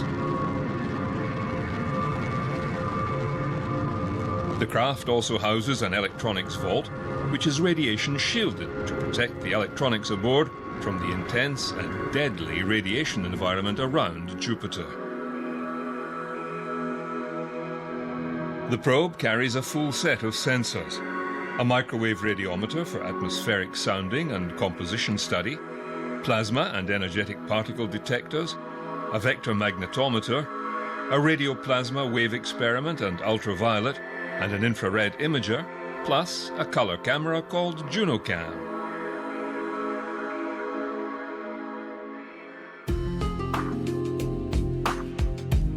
In Roman mythology, which of course is rooted from Greek mythology, Juno was the wife and sister goddess of Jupiter.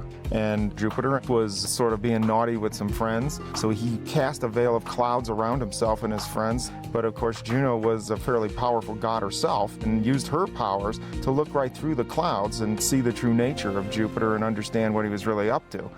And that's exactly what the Juno spacecraft does for us, is that it goes there with special instruments in a special orbit and uses its powers to see right through Jupiter's clouds and understand its true nature, which is holding these secrets for us about how the solar system formed and where we all came from.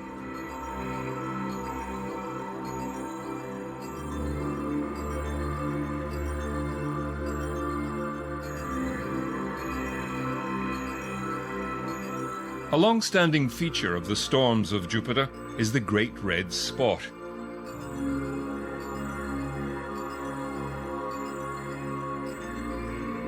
Large enough to swallow the Earth, this storm system has been studied since the 19th century. Then it was measured at a little over 41,000 kilometers on its long axis. Voyager 1 and 2 measured it at over 23,000 kilometers, and recent observations by the Hubble Space Telescope have the red spot at only 16,500 kilometers long. It seems the rate of shrinkage is increasing. One day it will probably vanish altogether.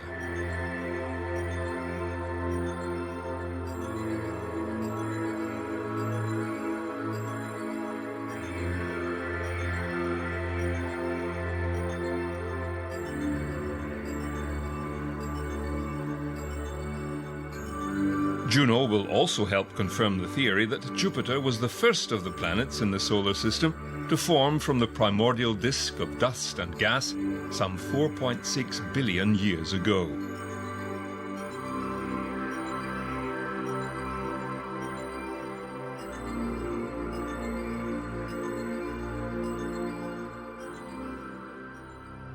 I would expect Juno to tell us more about how planets work, meaning how the heat gets out, what kinds of flows exist inside the body, how magnetic fields get generated. Learning what Jupiter is made of, we will learn such a wide range of things. For indeed, Jupiter is the most massive planet in the solar system. It is the body you want to understand in order to understand the architecture of everything else, including Earth.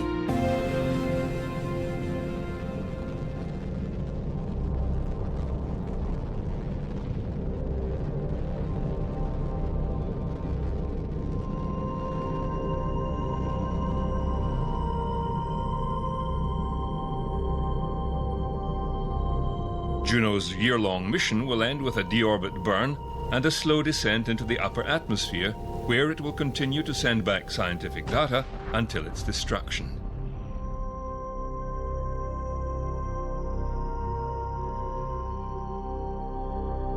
Perhaps the jewel of the solar system is Saturn, with her spectacular rings. All four of the outer planets have rings of ice and rock, but Saturn's is the most complicated, and with thousands of ringlets, the most visible. There are several groups of rings classified A through to G. Some are formed by shepherd moons within the rings, and by gravitational tidal effects from others outside. Yet some gaps are still unexplained. The current spacecraft at Saturn is Cassini on its second extended mission, the Cassini Solstice mission, which is expected to be completed in 2017. It continues to watch the planet-sized storms in the atmosphere. Great white spots on Saturn are these large storms that erupt about once every year on Saturn. A year on Saturn is 29 Earth years. The great white spot that erupted in December 2010 initially presented itself as a small little white fluffy cloud that came up, and various instruments on Cassini were seeing it, and ground-based instruments seeing it as well. And as the days progressed, the storm got larger, and then it got sheared from the top and the bottom of the storm on either side of it, and it wrapped all the way across the planet. We'd never before been able to study a storm system of this magnitude in the infrared, so we are very fortunate at this time to have a spacecraft in orbit and excellent ground-based facilities, allowing us to make a historical record of this great white spot. And that will allow us to compare it in future generations when the next one happens. Another phenomenon is a hexagon of clouds around the North Pole of Saturn, which has recently come into the light. Cassini has been in orbit around Saturn for 9 years, and we've been following this hexagon which surrounds the North Pole. It's bigger than 2 Earths, and it's a wandering jet stream. But it's been winter in the north, so we have not been able to see what's at the center of the hexagon. But now it's spring, and what we found at the center of the hexagon is a Saturn hurricane. This is a view from directly over the North Pole, which is made possible by the orbit of the spacecraft, which is now taking us over the poles. The winds are flowing at 300 miles an hour, which is 4 times hurricane force. The fluffy white clouds in the center are about the size of Texas. We can use special filters to measure the heights of the clouds, and the red are low clouds and the green are high clouds. We call it a Saturn hurricane because it has the eye, it has the high winds, but it's different from an Earth hurricane because it's locked to the North Pole.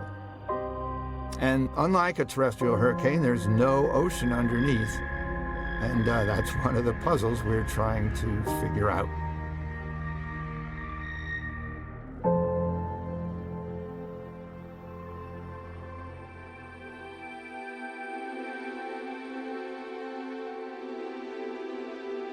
A phenomenon first observed on Saturn by Pioneer 11 in 1979, and common to Earth as well, are polar auroras.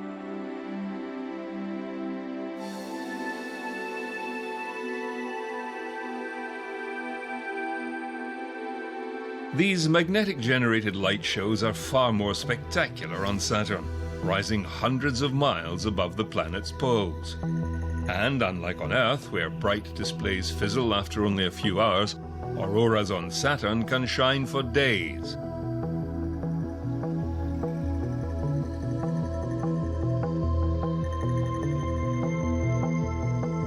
Auroras are produced when speeding particles, accelerated by the sun's energy, collide with gases in a planet's atmosphere. The gases fluoresce, emitting flashes of light at different wavelengths. The Hubble Space Telescope has been watching them closely.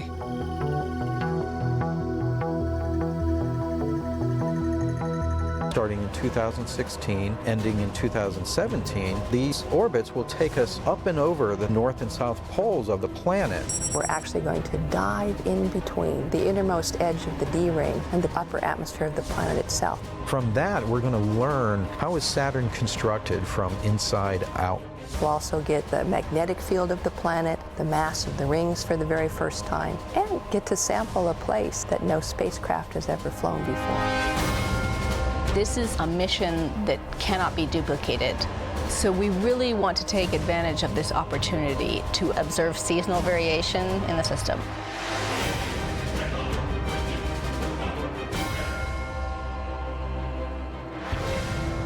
Uranus has had only one visitor from Earth, Voyager 2.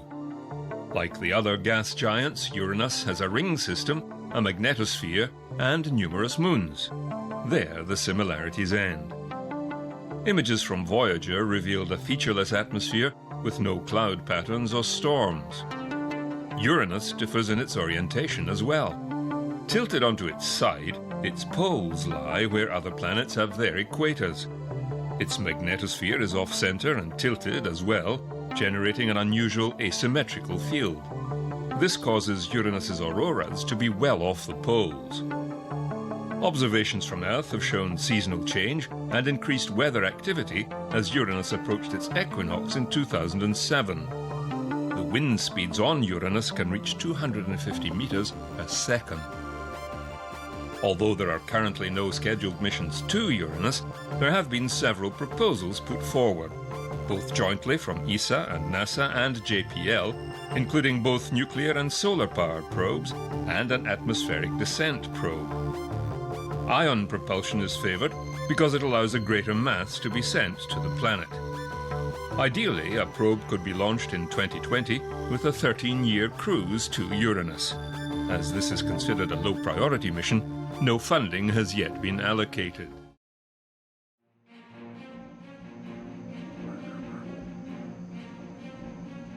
The eighth and last planet in our solar system is Neptune, the last of the gas giants.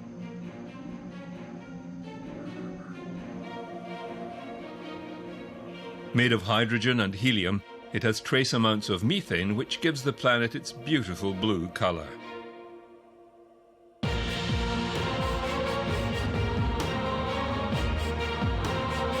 It too has only been visited once by Voyager. The detailed images taken at that time revealed white clouds and a massive storm marring its atmosphere with supersonic winds. The storm revolves around the planet every 18 hours. And then it rotates around its own axis like a big glob of pizza dough every 16 days.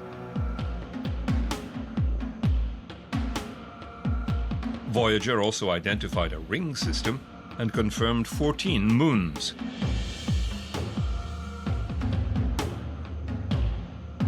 Triton is its largest and is believed to have been captured by the planet from the outer Kuiper belt.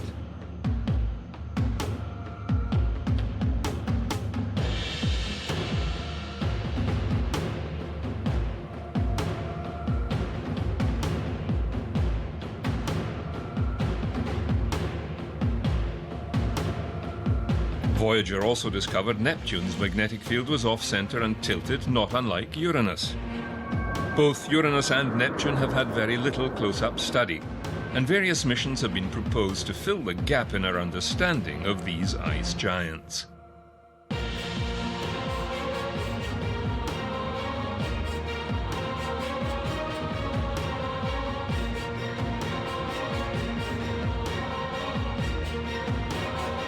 NASA has looked into several possible missions back to Neptune, perhaps a similar probe design to that of Cassini-Huygens, but due to fiscal and other constraints, none have been approved.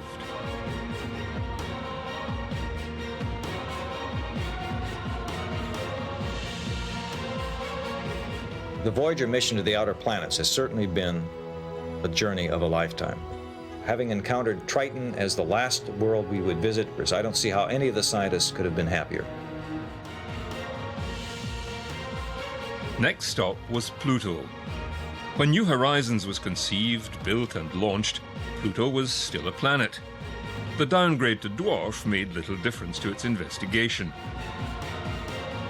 Well, you know, the key to planetary science is that you really have to go places to get the resolution, to get up close enough to really see what's going on. We want to get up close and personal. New Horizons is the first really of a whole new breed of spacecraft that is focusing on a very specific task. For this mission, the questions are basic. What do Pluto and Charon look like, and what are they made of? We had to really be disciplined and say, we can't do everything. Let's focus on the primary questions and design the instruments to answer those primary questions. New Horizons was built light and launched on a very powerful rocket, breaking all previous speed records when it left Earth on a solar escape trajectory at 16.26 kilometers per second. The spacecraft passed the orbit of the Moon in just 9 hours. It then cruised for just 1 year to reach Jupiter, where it was given a gravity boost, increasing its speed by 2 kilometers per second and cutting the travel time to Pluto by 3 years. New Horizons was the first to visit the dwarf planet and Charon, its largest moon. Pluto failed one of the 3 criteria to remain a fully fledged planet. It has not cleared the neighborhood around its orbit. Pluto is part of the Kuiper belt and not the only dwarf planet residing there. This is an image of Pluto at its closest approach. It still remains a treasure trove of scientific questions and hopefully answers about the origins and evolution of the solar system.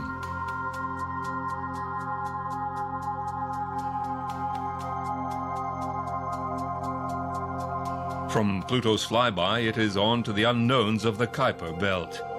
The most numerous objects in the solar system are the ice dwarf planets that make up this donut-shaped region on the edge of the solar system.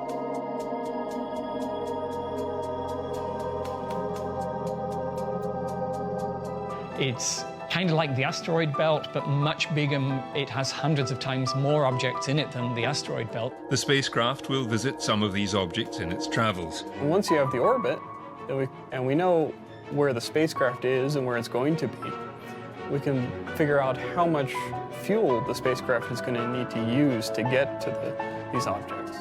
After some careful calculations, it looked like we might actually have to burn the engines to miss the object, which was a pretty exciting concept. You know, it's a good thing we looked, because you wouldn't want to run into one of these things. These cold classicals, they're pretty much as they were 4.5 billion years ago. They're little fossils. That's incredible. We have no idea what they're going to look like. There are many worlds within our solar system. Most reside beyond the asteroid belt. These are the moons of the gas giants of the solar system, each a unique and mysterious world of its own. Some have oceans of water, geysers of sulfur, or atmospheres of plastic. Some are just now being seen at the outer rim of our solar system. All are worthy of much more scrutiny.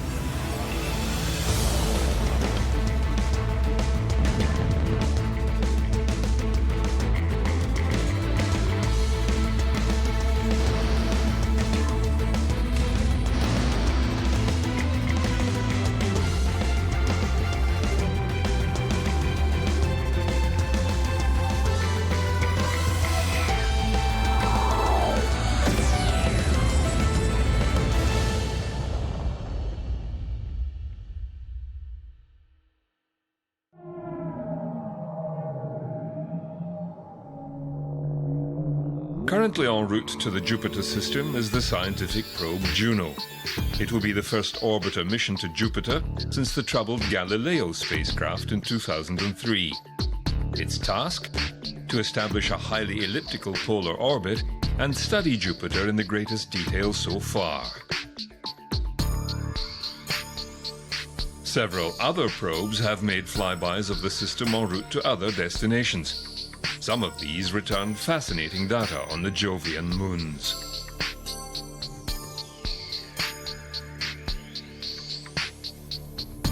Jupiter, the largest planet in our solar system, has, as far as can be ascertained, 67 orbiting satellites. Most of them are odd-shaped rocky masses, probably asteroids like Amalthea, trapped in the massive gravitational field of the planet.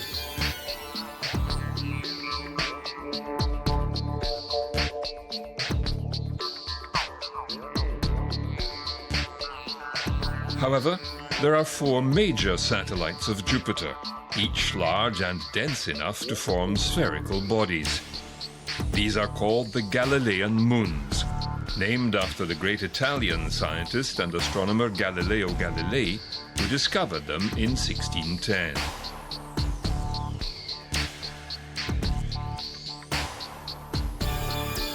Io is the smallest of the Jovian moons, though somewhat larger than our own moon and closest to orbit Jupiter. The intense gravitational effects causes the violent and active nature of the moon. It has over 400 volcanoes, lava flows, and plumes of sulfur 300 kilometers above the surface. The most dense of the 4 moons, Io is also the driest. Io is thought to be composed of mainly silicate rock with a molten core of iron or iron sulfide. Most of the surface is composed of extensive plains coated with sulfur and sulfur dioxide frost.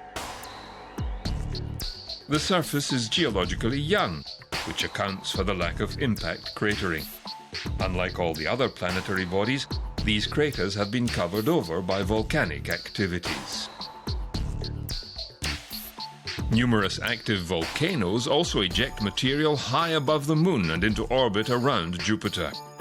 The internal energy for this overactive moon is due to gravitational tidal forces between Jupiter and the other moons orbiting further out from Io.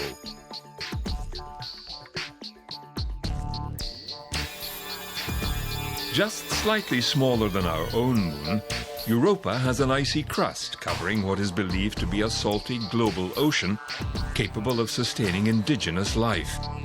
It also has active geysers ejecting material into space.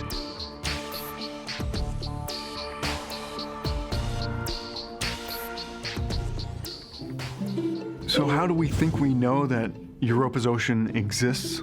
Well, it's a combination of using telescopes on the ground and having spacecraft that have flown by Europa and collected data about the surface, about the interior structure, and about the magnetic field around Europa. And the combination of those data sets leads us to a high degree of confidence that this global liquid water H2O ocean is there today, and it's been there for much of the history of the solar system. And here's where Europa is a real game changer. It is far, far out from the sun, and yet it's got this liquid water ocean. And the reason that Europa has liquid water is because it's orbiting Jupiter, and the tidal tug and pull causes Europa to flex up and down, and all that tidal energy turns into mechanical energy, which turns into friction and heat that helps maintain this liquid water ocean beneath an icy shell. Along with helping maintain liquid water, we think that tidal energy may also allow that ocean to interact with rocks on Europa's seafloor. And it may even give rise to things like hydrothermal vents, which could help provide not just the building blocks for life, but also the energy for life. Europa is the most likely place to find life in our solar system today because we think there's a liquid water ocean beneath its surface. Now we know that on Earth, everywhere that there's water, we find life. So could Europa have the ingredients to support life? We might be actually looking at a body that is presently alive, presently active, and presently undergoing its geology.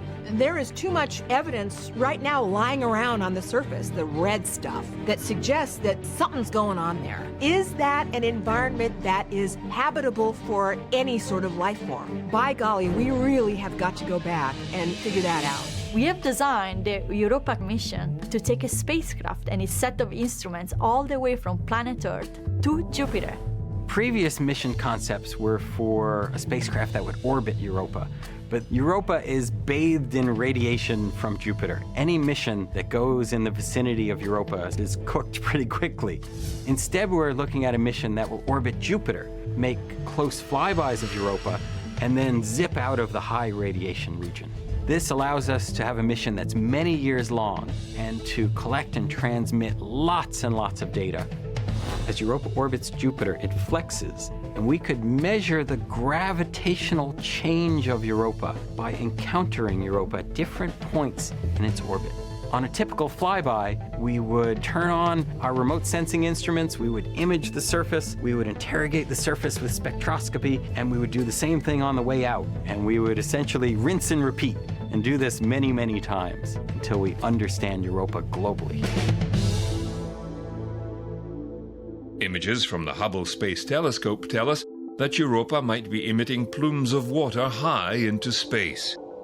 If so, a spacecraft could fly through those plumes and sample it directly to understand the composition of Europa's interior. If it does have the ability to harbor life, how does that work exactly? We'll have enough instrumentation to really pinpoint exactly how the mechanisms would work for replenishing the nutrients in a subsurface ocean. Europa is so important because we want to understand, are we alone in the cosmos? If there's life in Europa, it almost certainly was completely independent from the origin of life on Earth. And for the first time in the history of humanity, we have the tools and technology and capability to potentially answer this question. And we know where to go to find it. Jupiter's ocean world, Europa.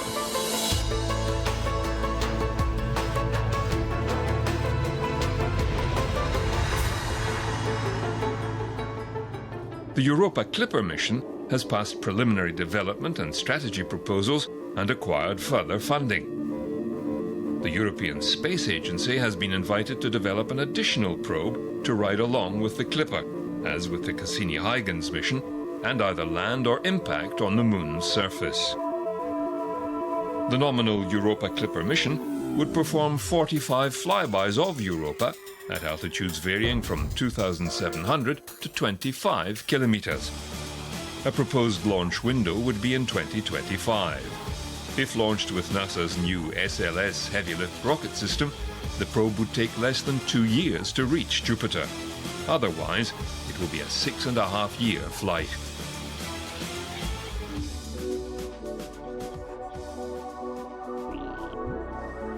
The largest moon in the solar system, and another icy world, is Ganymede. Composed of silicate rock and water ice, the surface is heavily pockmarked by impact craters and regions of tectonic movement. The moon has a thin atmosphere of oxygen and possibly ozone and atomic hydrogen. The moon has a liquid iron-rich outer core and an internal ocean with possibly more water than Earth's oceans. Most recent modeling suggests the interior may be layers of water and ice like a club sandwich. Ganymede is also the only moon known to have a magnetic field. However, it is embedded within the powerful Jupiter magnetic field and overwhelmed. But there are indications of auroral activity on the moon. Ganymede is also the final target for the Jupiter Icy Moon Explorer, or JUICE, the ESA-designated mission to 3 of the Jovian moons. It will be launched in 2022 from Europe's spaceport in Kourou, French Guiana, on an Ariane 5, arriving at Jupiter in 2030 to spend at least 3 years making detailed observations. It will visit Callisto, the most heavily cratered object in the solar system, and will twice fly by Europa.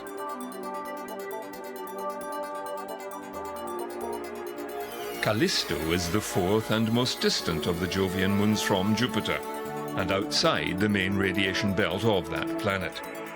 Unlike its sister moons, Callisto has a very thin atmosphere of carbon dioxide and molecular oxygen, and low radiation exposure. Callisto is composed of silicate rock and water ice, and may also harbor a subsurface ocean. It is considered the most environmentally acceptable location for a manned base in the future. Saturn has 62 confirmed orbital satellites, many less than 50 kilometers in diameter. The bulk of the larger spherical moons are predominantly water ice and a small amount of rock. They include Mimas, Enceladus, Thetis, Dione, and Rhea. Enceladus is covered in ice with a subsurface ocean at the southern pole. Geologically active in the southern region, geysers have been observed. This would be from tidal heating and orbital resonance with Dione and Rhea, and could contain a liquid ocean heated by internal radioactive decay. However, the prize of the Saturnian system is undoubtedly Titan.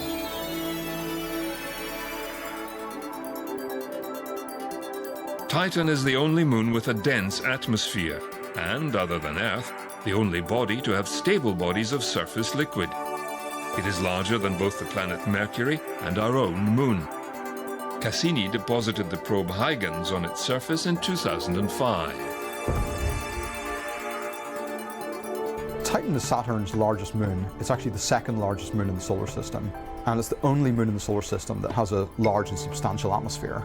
And that atmosphere in some respects is really similar to that of the Earth, being composed mainly of nitrogen, but in other respects it's really different. It has methane as its 2nd most abundant gas, and that takes the same role as water vapor in the Earth's atmosphere. It evaporates from the surface, it forms clouds, and then rains down again, and in fact forms lakes that we see at Titan's North Pole, including ethane and propane and all sorts of complex chemicals. We also see these vast dune fields at the equator, which are not made of silicates as they are on the Earth, but actually made of organic substances, essentially plastics, which have actually sedimented from the atmosphere and are being blown around into dune fields, the same as we'd see on a desert on the Earth.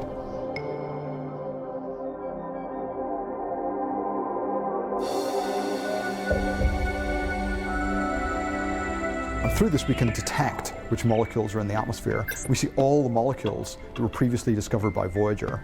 But we're also able to look for new molecules, and in fact, buried within the signatures of these more abundant molecular species, we saw a very small spike, which was due to a new species which had not been seen before. In fact, this was propylene. So the discovery of propylene on Titan is really exciting. First of all, it completes this chemical family where we have this missing link dating 32 years back to Voyager. But also it shows that there's much more there still in Titan's atmosphere to be discovered. Some people think that Titan is similar to the prebiotic Earth long ago, when the molecules were forming the basis of life. And we don't know what we're going to find on Titan if we send back further spacecraft with new instruments, more sensitive instruments, if some of the molecules on Titan could be similar to the basis of life on Earth. NASA is preparing a new probe to follow in Cassini's footsteps. It is called the Titan-Saturn System Mission. Cassini was able to look at the lakes, get a sense of the coarse composition of the lakes, but nothing about the organic molecules that are dissolved in the lakes. The Titan-Saturn System Mission is a 3-in-1 mission with an orbiter for Titan, a balloon that will float through Titan's atmosphere, and a lander that will splash down on one of the northern lakes of Titan. This mission will actually go into a lake, sample the liquid directly, see what the organic molecules are that are present. The Titan-Saturn System Mission also will go to Enceladus, the tinier moon, 1,000 times smaller than Titan, which has volcanoes, geysers essentially, that are spewing material from the inside of this moon outward.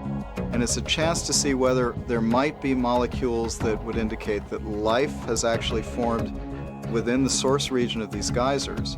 These geysers have water ice, and we strongly suspect that there's liquid water in the region that these geysers are coming from. We know there are organic molecules there because they've been measured by Cassini. The ability to follow this up quickly is essential because with Cassini-Huygens, we have now trained a generation of scientists who are ready to take a new generation of instruments and capabilities back to Titan and Enceladus and really answer the questions that Cassini-Huygens has left for us.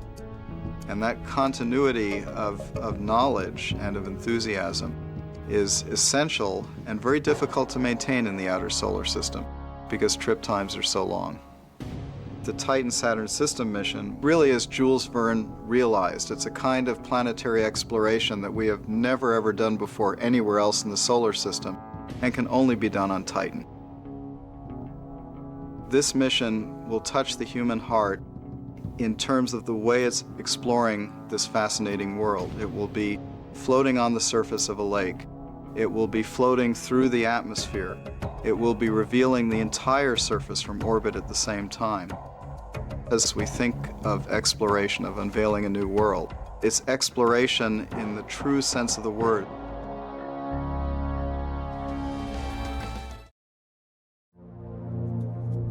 The planet Uranus has 27 known moons, grouped in 3 categories: 13 inner moons, 5 major moons, and 9 irregulars.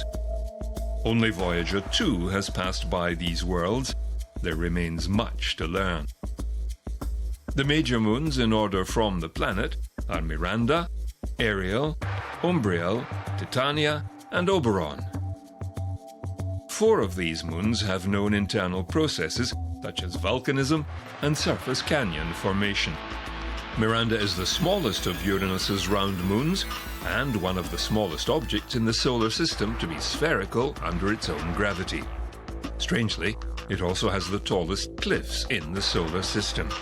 Thought to consist of equal parts of rock and ice, Ariel's surface terrain, probably of ice, is cross-cut with canyons, scarps, and ridges. Umbriel is again thought to consist of rock and ice. Its surface is the darkest of the moons and heavily cratered.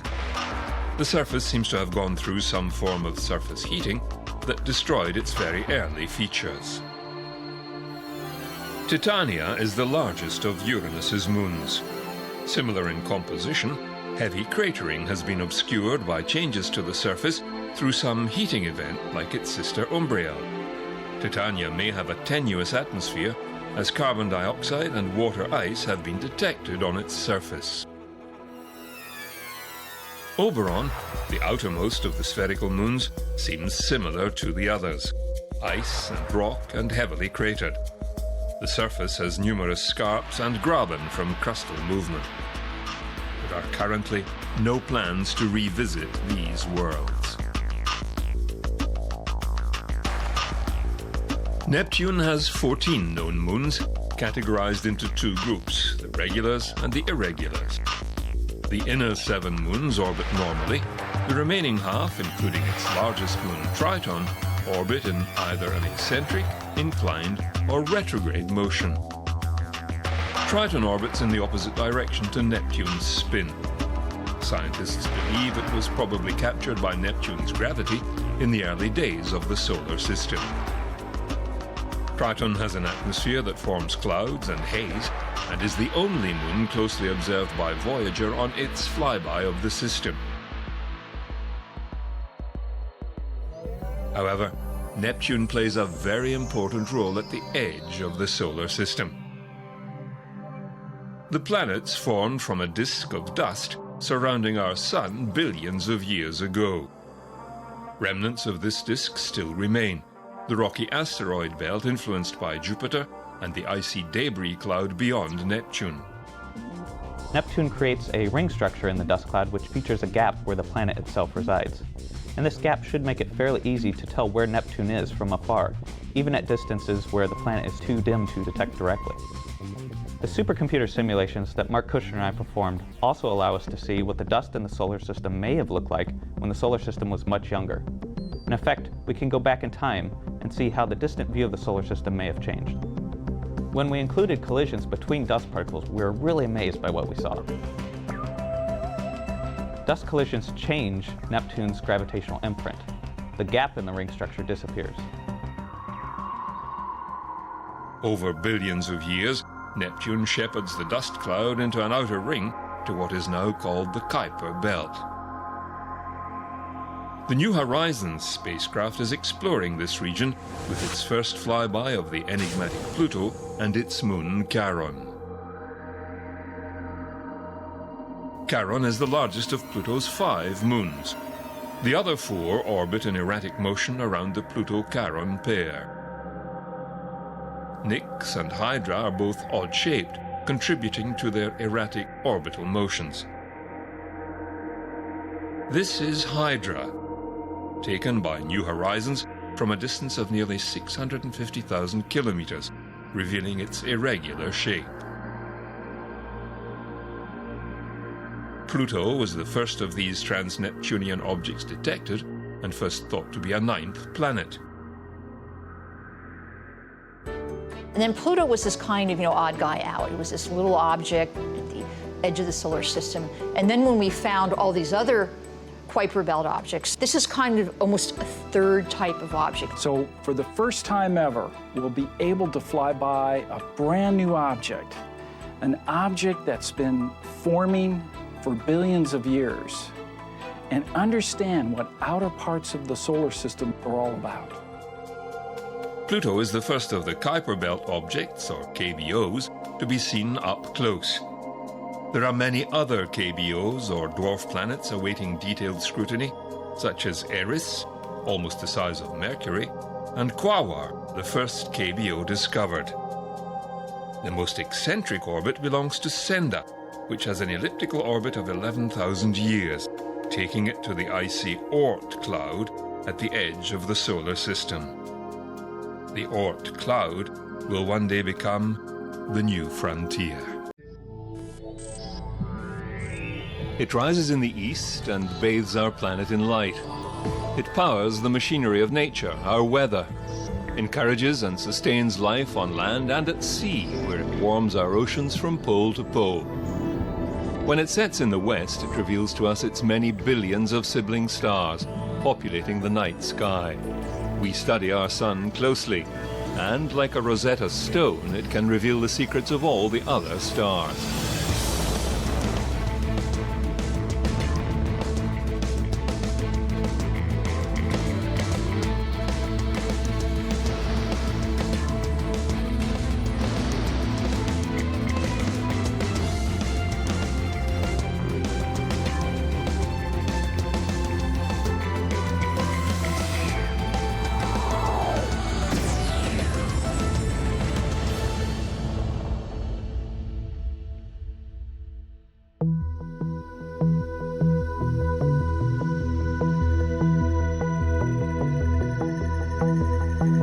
You cannot study the sun in isolation.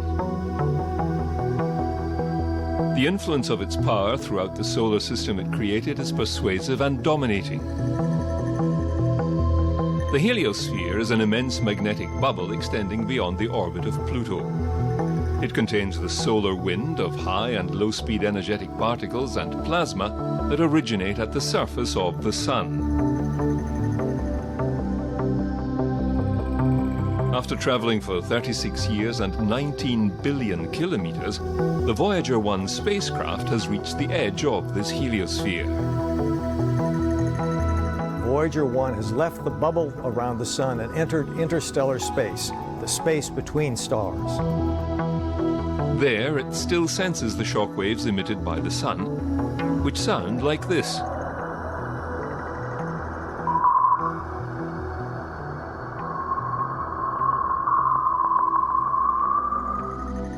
To understand this source of power and its influences, scientists conduct observations from the ground and in space, where a flotilla of satellites train sophisticated sensors upon the sun and the space weather it creates. Space weather is the field that studies how what's going on the sun affects us here on the Earth in our near space environment and on the space environment on other planets. The effects of space weather are so complicated because we have to understand what's going on at the sun as well as all that stuff traveling through interplanetary space, how that affects us here on the Earth and throughout the heliosphere, that we need an entire fleet of instruments to look at these various effects. It's basically a system science, so you understand one part of it in order to understand the other part of it, and you have to put that whole puzzle together to understand the full effects of space weather. GOES-P is an ongoing series of Earth observation satellites that happen to keep a constant eye on the sun, monitoring this space weather. So when the spacecraft's sitting in space, it's looking down at the Earth and it stays stationary like this. But this solar array out here moves and tracks the sun, so that way it's always looking at the sun and can take a scan every minute. The sun's outer atmosphere is constantly being heated up by the solar surface, and this causes particles from the sun's atmosphere to stream away constantly. These streaming particles, which are filling our entire solar system, are called the solar wind. Different phenomenon from the sun is constantly bombarding the Earth. Although you might not know it, the solar weather affects you every day down here as well. Not only just astronauts, it affects people on Earth. The latest generation of GOES satellite is the GOES-R, soon to be launched into orbit.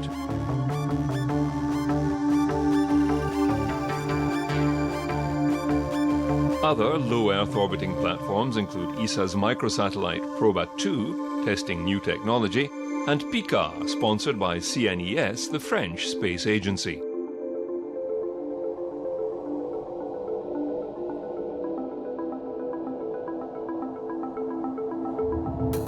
Hinode is the Japanese word for sunrise. It is a joint mission between JAXA, NASA, and ESA to study the sun's magnetic cycles. Its close-up study has revealed the complex granular textures of the sun's surface and insights into solar flares. A solar flare is a huge release of energy that converts the magnetic energy of the sun into heat, into light. It accelerates particles and can really heat up the plasma in order of minutes to over 60 million Kelvin. For a large eruption, the sun produces a flash of light, which we call the solar flare. It also produces a huge ball of material traveling away from the sun we call the coronal mass ejection. And both of those phenomena can accelerate subatomic particles, which we call solar energetic particles. These three things together make up a solar storm. To study the solar wind phenomenon, a group of satellites were placed in a unique orbit between Earth and the Sun at what is called L1, or Lagrange point 1, a point of gravitational balance between the Earth and the Sun. The Advanced Composition Explorer, or ACE, observes energetic solar particles. WIND studies radio waves and plasma that occur in the solar wind and in the Earth's magnetosphere, and SOHO, the Solar and Heliospheric Observatory.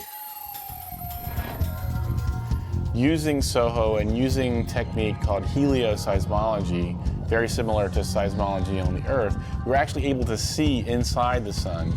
And so what we were able to do is see the layer of the sun just below the visible surface that we call the convection zone. And that's where all sorts of dynamics are going on. The inside of the sun is bubbling up to the surface. And that's really where all of the solar phenomena that we see is first developed. And so we were able to see underneath the surface and see these flows of solar plasma, see the formation of sunspots. And this is something that's never been done before. We're actually able to see the details inside of a star. Another high-resolution space telescope was TRACE. You're seeing details of the coronal loops. In the previous images you would from other satellites, it would look like it was just one big loop. And when you actually get to see TRACE, you can see it's all these teeny tiny, they almost look like threads. And there's these teeny tiny loops, and they're just breaking off and reforming and throwing plasma. Using X-ray and gamma-ray solar flare imaging, RISI explores the particle physics behind solar flares. Another event subjecting the solar system to bombardment is the CME, or coronal mass ejection event. A coronal mass ejection, or CME, is an eruption of plasma from the sun that shoots out into space, and it could affect us here at Earth if that big ball of plasma were to hit us. NASA's Twin Stereo mission has one spacecraft orbit the sun ahead of the Earth and the other behind, providing a stereoscopic view of the sun to better understand these coronal mass ejections and the energetic particles of plasma.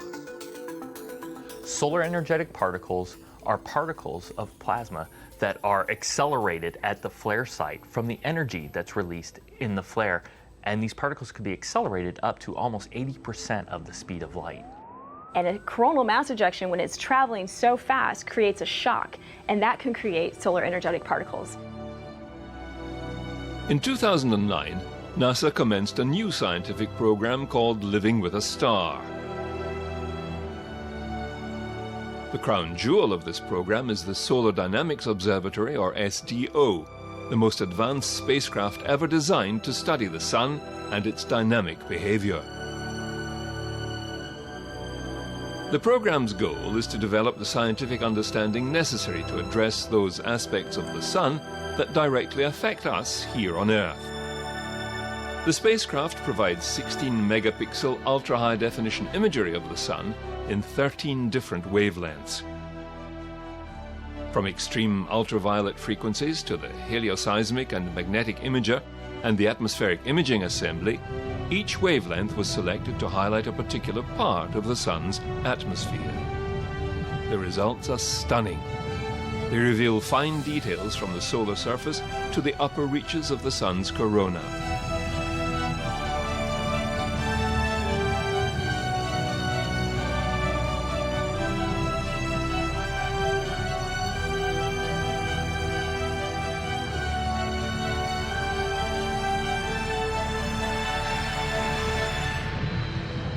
These solar events dwarf our planet, and the science has brought a renewed focus back to Earth's protective magnetic field. We are protected here on the surface of the Earth from solar flares and coronal mass ejections when they impact the Earth due to the magnetic field of the Earth called the magnetosphere, which deflects the magnetic field and the energetic particles, as well as the atmosphere, which absorbs the higher levels of radiation. Fortunately, we are protected here at Earth from flares and coronal mass ejections by the Earth's outer atmosphere. It absorbs a lot of the energy from the increased light from solar flares. But we're also protected by the magnetic field. You know, the Earth has a North Pole and a South Pole. Anyone who has a compass knows that. But this magnetic field of the Earth also protects us from these charged particles, the plasma coming from coronal mass ejections that largely deflects a lot of this direct energy. A coronal mass ejection will come and affect the Earth's magnetic field, and changing and hitting the Earth's magnetic field causes other changes on the actual far side, away from the Earth, that then accelerates more particles and shoots those particles then into the North and South Pole that produce these very beautiful waves of green and blue and red that are just lovely to see.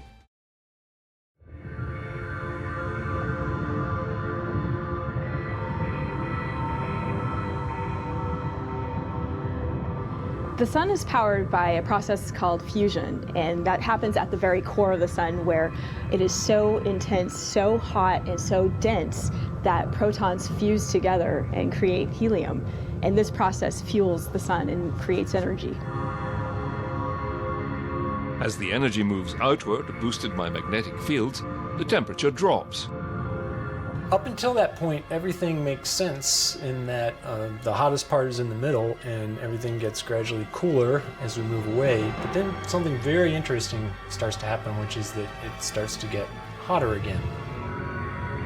This layer, where the temperature begins to rise again, is called the chromosphere. It lies between the photosphere and the corona, which is the hottest part of the sun's atmosphere.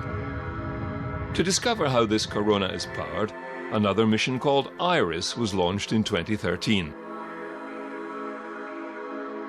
IRIS carries a single ultraviolet telescope and imaging spectrograph, whose tight resolution allows it to see features as small as 240 kilometers on the sun's surface. IRIS's first images showed a multitude of thin fibril-like structures that have never been seen before, revealing enormous contrasts in density and temperature occurring throughout the region.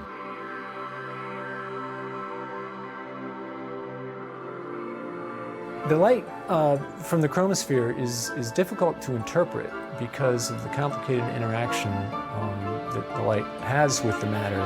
It bounces around, if you will, many times before its final bounce towards us. And this means that that interaction between light and matter needs to be modeled in great detail, due to not just advances in computational power of computers, but in the computational techniques that have been developed by the IRIS team. We are in a position to do this. Data collected from the IRIS spacecraft has shown that the interface region of the sun is significantly more complex than previously known. Although the corona is extremely hot, millions of degrees, it's at a low density, so it doesn't actually take a lot of energy to heat it to that temperature. The chromosphere, on the other hand, is a much higher density, albeit lower temperature. And there's much more energy deposited in the chromosphere than the corona. So that a tiny fraction of that energy in the chromosphere escaping into the corona is plenty to power all of the processes that we see, from heating to such extreme temperatures to driving the solar wind that fills the whole solar system, impacting all the planets, including our own. We hope to better understand these fascinating and important processes with IRIS. This energy streaming from the sun causes other knock-on effects on the planets of the solar system. The northern lights are particles that are being shot into the North Pole and the South Pole that produce these beautiful greens and blues and reds. They're not direct particles from the sun. A coronal mass ejection will come and affect the Earth's magnetic field, and changing and hitting the Earth's magnetic field causes other changes on the actual far side, away from the Earth, that then accelerates more particles and shoots those particles then into the North and South Pole that produce these very beautiful waves of green and blue and red that are just lovely to see.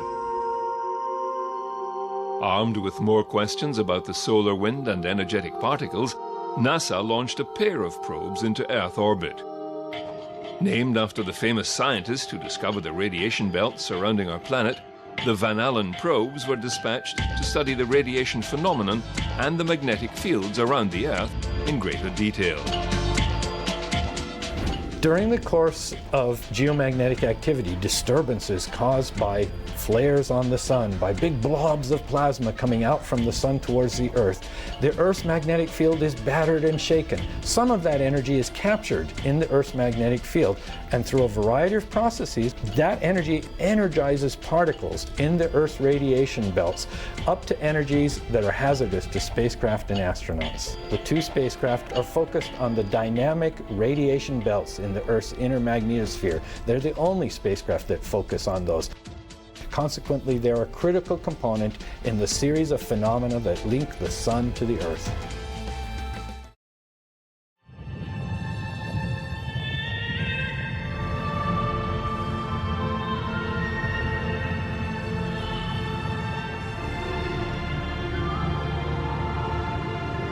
Solar flares and CMEs are all driven by magnetic reconnection. This is where the sun churns up the magnetic field that's inherent in it, and then it causes oppositely directed magnetic fields to then annihilate. But you can't just get rid of magnetic field. You can't just get rid of energy. You have to convert that energy and transfer that energy into other things, such as plasma motions, accelerating the plasma, heating up the plasma, and also giving out more light. We are protected here on the surface of the Earth from solar flares and coronal mass ejections when they impact the Earth due to the magnetic field of the Earth called the magnetosphere, which deflects the magnetic field and the energetic particles, as well as the atmosphere, which absorbs the higher levels of radiation. But this magnetic field of the Earth also protects us from these charged particles, the plasma coming from coronal mass ejections that largely deflects a lot of this direct energy. The phenomenon of magnetic reconnection is not well understood, so NASA has launched a multi-satellite mission called MMS to try to unlock the secrets of our magnetic field. The MMS mission is a mission consisting of 4 spacecraft which will fly in close constellation to measure a process called magnetic reconnection. The universe is full of plasma and it's full of magnetic fields, and all over the place in the universe you have one plasma colliding with another. An example of that is the solar wind coming in and colliding with Earth's magnetosphere. And then the magnetic energy in the plasma, some fraction of that magnetic energy is converted very rapidly into plasma energy. So you can think of it as kind of like a magnetic explosion. And the reason this is important is because these explosions drive a lot of the weather patterns that we see in the magnetosphere, and so what space scientists like to refer to as space weather. And these space weather phenomena can have impact on our everyday lives. It can actually affect communication satellites, the power grid. So we'd really like to understand how these magnetic explosions work. We need to measure reconnection in more than one location. We need to measure it in basically how it varies in space, how it varies in all 3 spatial dimensions. And that requires a tetrahedron. The additional fantastic benefit that provides is that it will actually enable us to recognize that we're looking with a reconnecting region much easier than a single spacecraft. The ideal situation is that we would like the 4 spacecraft to kind of be surrounding this region where the explosion is happening. So the separation of the spacecraft is about 10 to 100 kilometers, which may seem like a long distance. But in terms of the magnetosphere, which is absolutely huge, this is really a microscopic region that we're trying to cover. MMS has, in a nutshell, 2 orbital phases which are designed to study reconnection. On the day side, basically you have a situation where the solar wind is just constantly running into Earth's magnetic field. And this is really great for MMS because we know that at some point MMS is going to encounter this region, and our hope is that since this process is always happening, we're going to get lucky and actually fly right through the magnetic explosion as it's happening. Now on the night side, the situation is a little bit different. So what happens is you have a more gradual buildup of magnetic energy in the tail, and these reconnection processes, these magnetic explosions, can just sort of pop off randomly. We don't really know when it's going to happen or where it's going to happen in the tail. We need to understand both of those if we want to understand how the magnetosphere works, and we believe that both of those scenarios are also very important for other applications, such as on the Sun, in the solar wind, in planetary magnetospheres, and in many astrophysical objects, as well as in the laboratory. We hope that it's going to allow us to improve our models so that we can put the right physics in it and actually make predictions about where and when reconnection is going to happen, and this will help us make our space weather models more predictively powerful. The instruments that are actually going to be measuring the particles in space are collecting them much more rapidly at a much higher cadence than they have on previous missions, about a factor of 100. So whereas it would take a previous generation particle instrument about 3 or 4 seconds to build up the whole picture of the sky, it's going to take MMS about 30 milliseconds. So it really is sort of game-changing technology.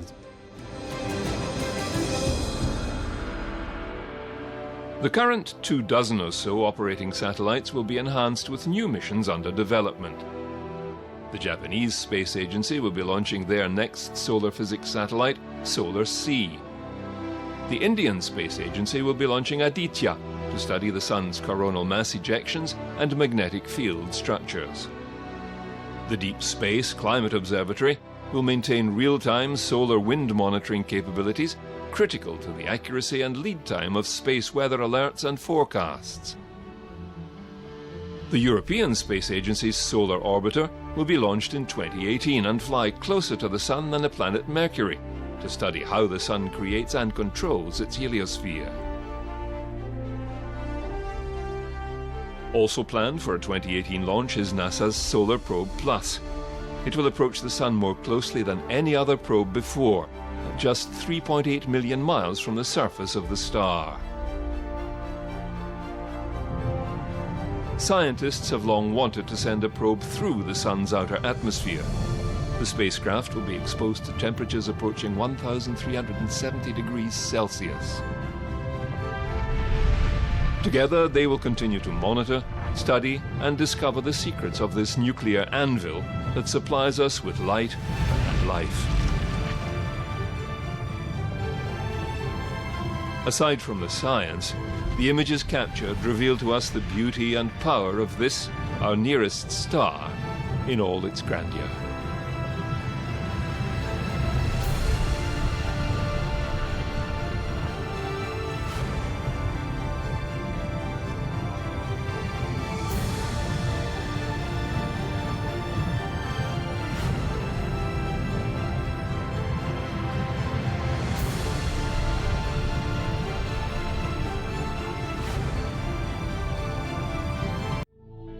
As scientists and astronomers peer more closely and with ever more fidelity at nearby stars, they are discovering exoplanets, worlds outside our own solar system. Stars with planets were once thought to be a rarity. They are turning out to be the norm and not the exception.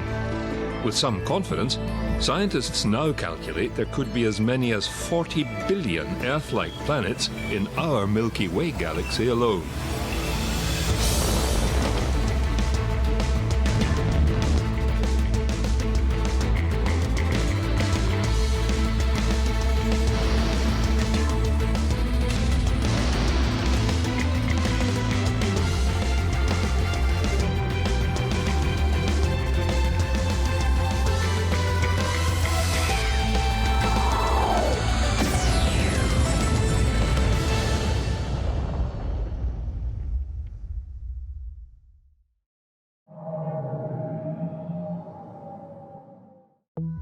The first exoplanets were detected in 1992, orbiting a pulsar, the remnants of a massive exploded star that was now a fast-spinning neutron star. With data collected from the Arecibo antennae in Puerto Rico, Alexander Volshan discovered 3 terrestrial planets orbiting the pulsar PSRB 1257+12. Other pulsars have been detected with dust clouds and disks orbiting them. This suggests that these 3 planets are second generation. The original planets were destroyed by the stellar explosion, and the subsequent debris disk enabled these new planets to form. It was another 3 years before the first planet orbiting a G-class star similar to our Sun was identified, a gas giant like Jupiter orbiting 51 Pegasi every 4 days. 5 years later, another main sequence star was found to have multiple planets. Exoplanets were not easy to detect. They are tiny, their light smothered by the light of their star, and they are so far away. There are three main methods for planetary detection. The hardest is direct visual observation via telescope, both on the ground and in orbit. Some 59 planets have been discovered this way.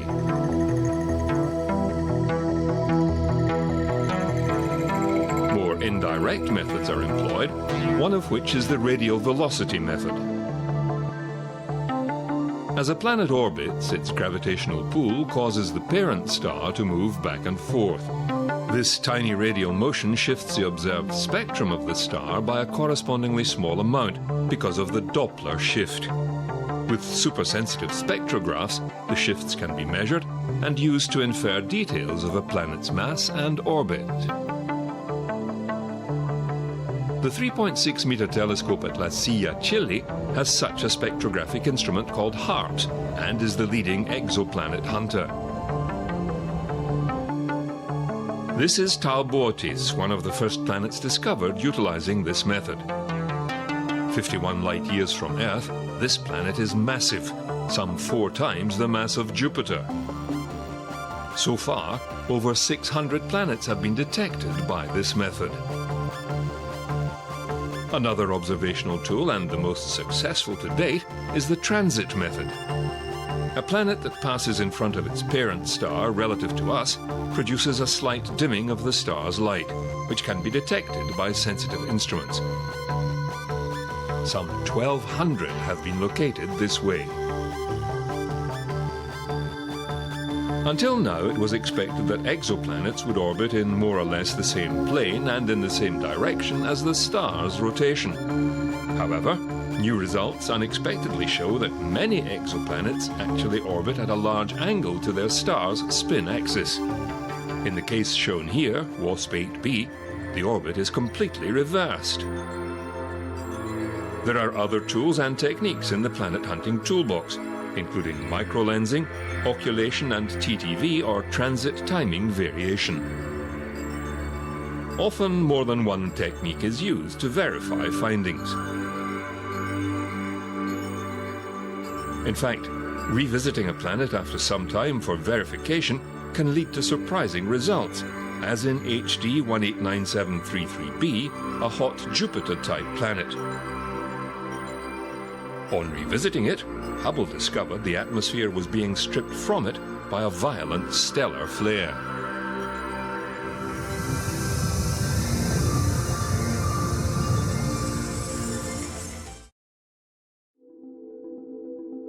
With the Hubble Space Telescope dividing its valuable time between many varied tasks and objectives, a dedicated planet hunter called COROT was launched.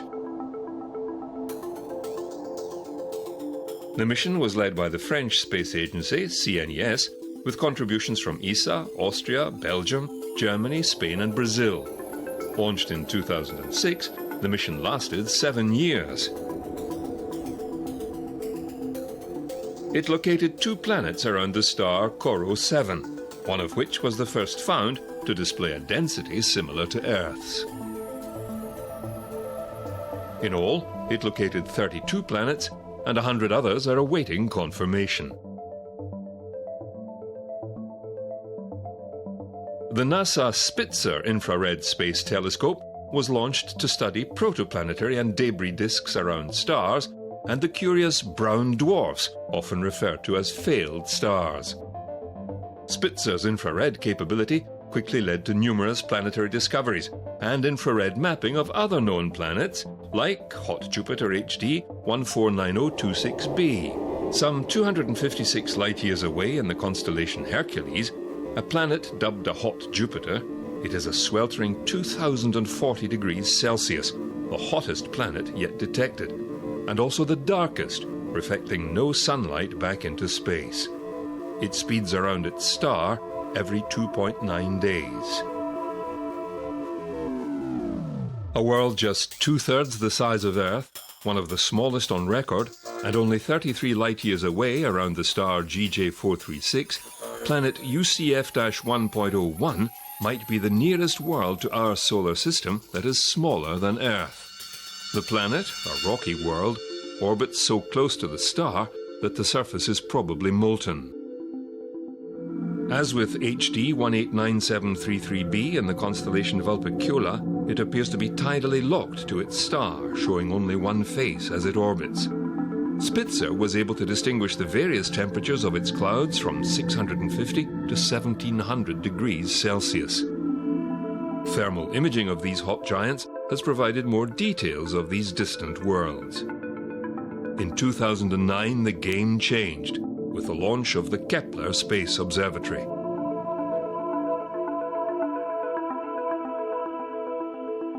As part of NASA's Discovery program, the Kepler Space Telescope was launched to survey and monitor a fixed field of stars of the nearby Milky Way trailing behind Earth. It observed around 165,000 stars, watching for any changes in their brightness. It has located over 1,100 planetary candidates.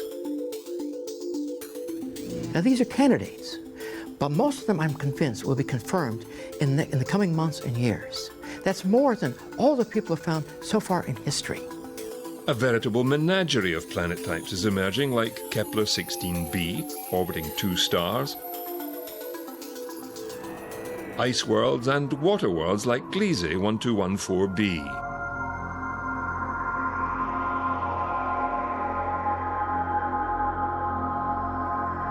The Kepler team announced today 1,094 new planet candidates, bringing the total roster up to 2,326. Of those, 207 are Earth-size, and we now have 48 that are in the habitable zone, 10 of which are smaller than 2 Earth radii. So these are planets that could potentially be rocky.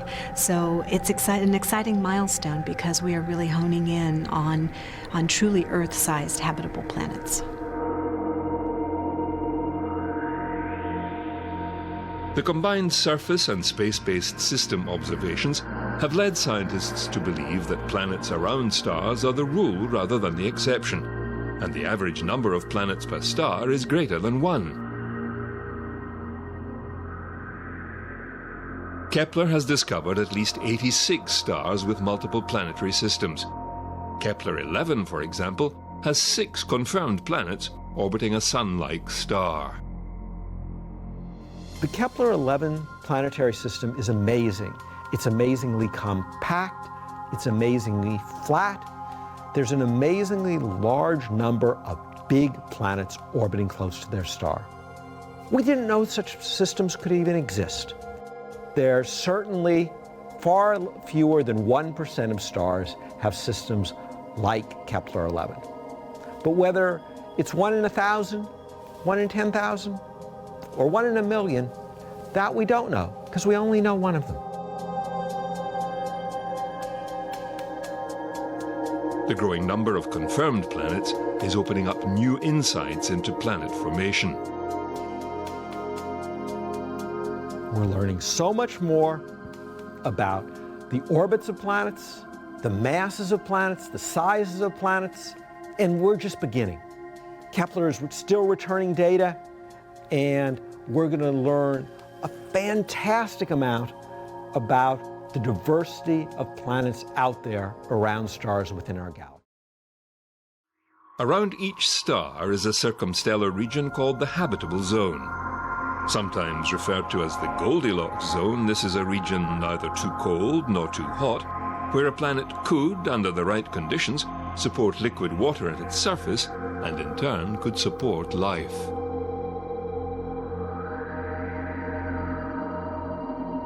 The first Earth-sized planet in a habitable zone was discovered around a red dwarf. Named Kepler 186f, it is just 10% larger than Earth. Kepler 186f is the first validated Earth-sized planet in the habitable zone of its star. It's the outermost of 5 planets to orbit a star that is smaller and cooler than the Sun. This planet orbits its star every 130 days, and so this places it in the habitable zone, where it's in a region where it could have liquid water on its surface. The star Kepler 186 is 500 light-years from Earth in the constellation Cygnus. This planet, Kepler 186f, orbits a star that's cooler and dimmer than the Sun. So while we may have found a planet that's the same size as Earth and receives a similar amount of energy to what Earth receives, it orbits a very different star. So perhaps instead of an Earth twin, we've discovered an Earth cousin.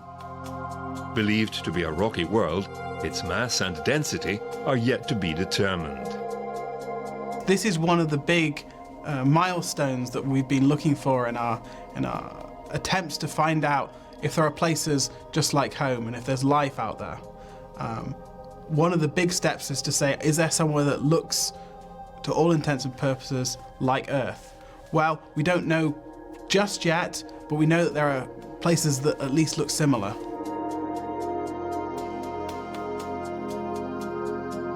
To date, over 48 Earth-like planets have been located within habitable zones.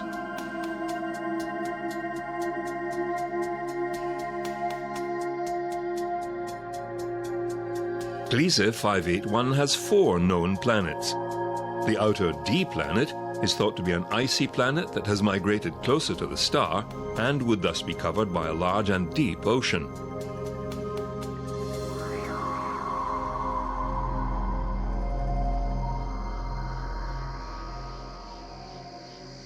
Kepler 62f is likely to have a rocky composition and is only 40% larger than Earth, making it the exoplanet closest to the size of our planet known in the habitable zone of another star. Kepler 62e orbits on the inner edge of the habitable zone and is roughly 60% larger than Earth. Other recent discoveries include Kepler 438b, 442b, and 440b, a super-Earth. The super-Earth exoplanet GJ1214b orbits its faint red parent star. This is the first super-Earth exoplanet to have had its atmosphere analyzed. It has a mass about 6 times that of the Earth and appears to be surrounded by an atmosphere of steam or thick clouds or haze.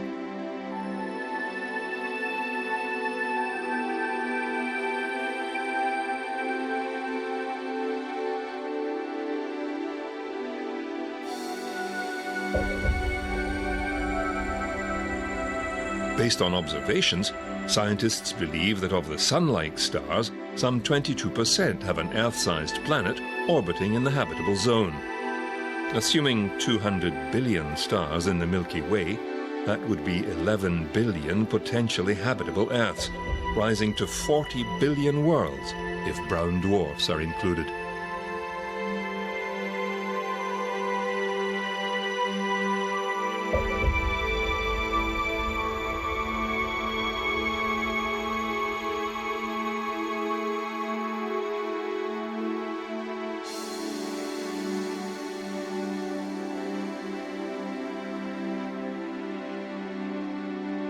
Are any of these worlds close to Earth? In fact, yes. The closest star to our own is the well-known Alpha Centauri group, with the bright stars Alpha and Beta Centauri, plus the faint red star Proxima Centauri, the closest star to Earth.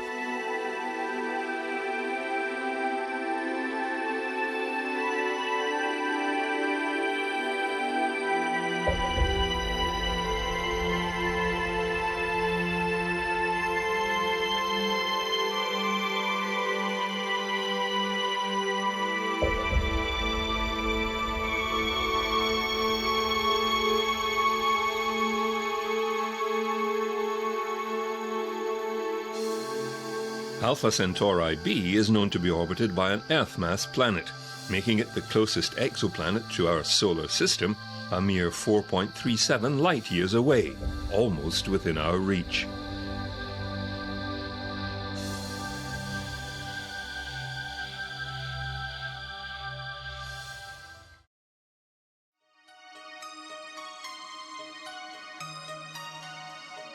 Now in its 4th observing campaign, the Kepler spacecraft continues targeting 16,000 stars for exoplanets.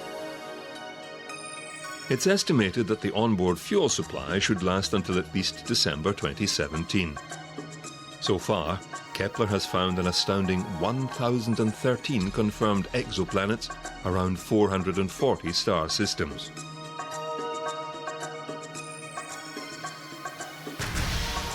The terrestrial telescopes continue to do the heavy lifting when it comes to verifying possible planet candidates. The HARPS spectrographic instrument at La Silla, Chile, is being joined by the Next Generation Transit Survey, or NGTS. It will search for transiting exoplanets with a focus on discovering Neptune-sized and smaller planets. NGTS is designed to operate in a robotic mode. It will continuously monitor the brightness of hundreds of thousands of comparatively bright stars in the southern skies.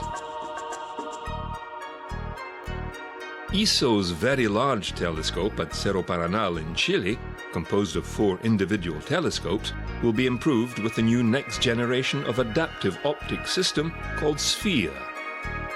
Other improved technologies include the Gemini Planet Imager at nearby Cerro Pachon, now in operation, and the Subaru Coronographic Extreme technology, currently being installed and tested.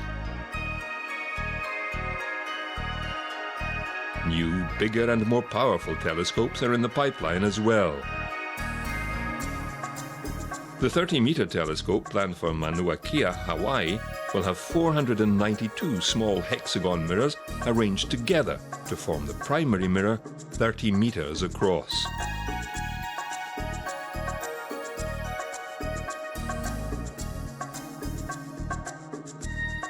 The GMT, or Giant Magellan Telescope, will be built at the Las Campañas Observatory in Chile. It will consist of 7 8.4-meter mirrors arranged together to make up the primary mirror. Work on the mirrors is well underway.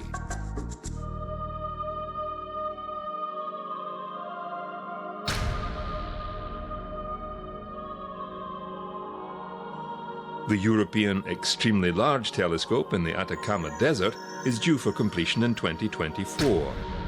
It will have a 39-meter diameter mirror made up of 798 hexagonal mirrors and will be the largest ever built. It will enable scientists to study the atmosphere of exoplanets more closely.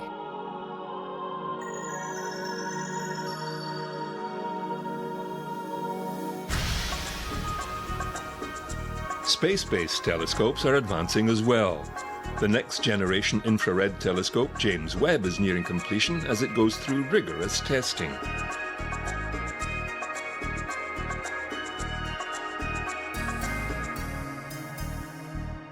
A scheduled launch in October 2018 will put the 6.5-meter telescope in orbit as a replacement for the Hubble and Spitzer telescopes.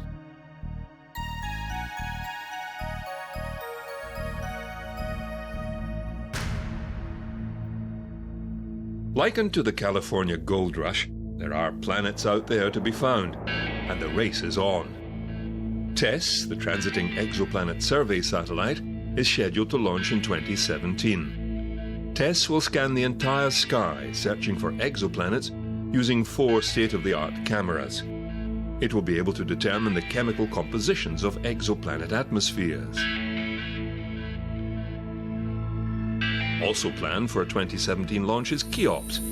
Its function is to characterize transiting exoplanets orbiting bright host stars. The satellite is a small package, roughly 1.5 meters square, with a life expectancy of 5 years. The European Space Agency has commenced a new program called Cosmic Vision, set to run from 2015 to 2025, with Plato, an exoplanet hunter, expected to be launched in 2024. Other projects underway include Pégase, under development in France, Exceed, the Exoplanetary Circumstellar Environments and Disk Explorer from NASA, and FINESS, the Fast Infrared Exoplanet Spectroscopy Survey Explorer, due to launch 2019. The Wide Field Infrared Survey Telescope, WFIRST, is another NASA observatory designed to perform wide-field imaging for the planet-hunting community. It will be fitted with a coronagraph instrument for direct imaging of exoplanets and debris disks.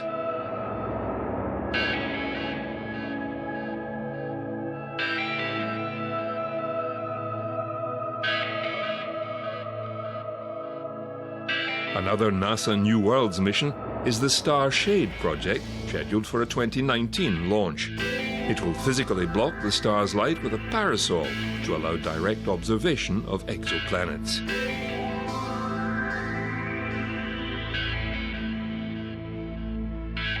NASA is already thinking about a future James Webb replacement. Called the Advanced Technology Large Aperture Space Telescope, or ATLAST, it will be 2,000 times more light-sensitive than Hubble. If all goes according to plan, ATLAST could be launched between 2025 and 2035.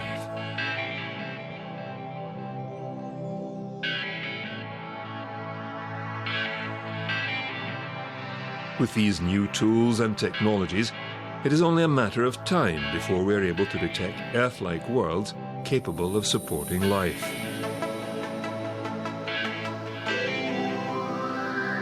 Perhaps one day, even a planet emitting radio or other signals indicative of a sufficiently advanced intelligent civilization. Finally answering that great question, are we alone?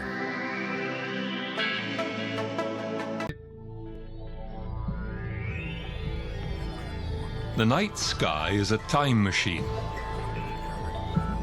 The further we look out into the universe, the further back in time we reach. What we see in the night sky is only a small percentage of the contents of the universe. Most is dark matter and dark energy. We know it exists, but its nature eludes us for the moment.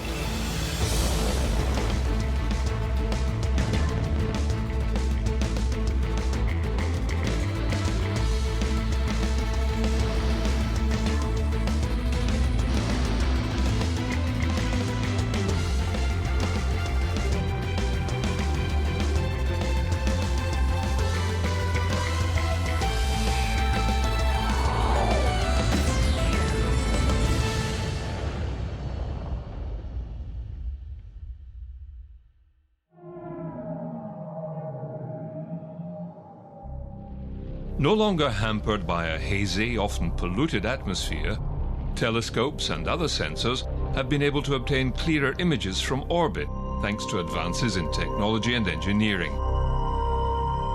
In the 1960s, satellites began to explore the cosmos surrounding us.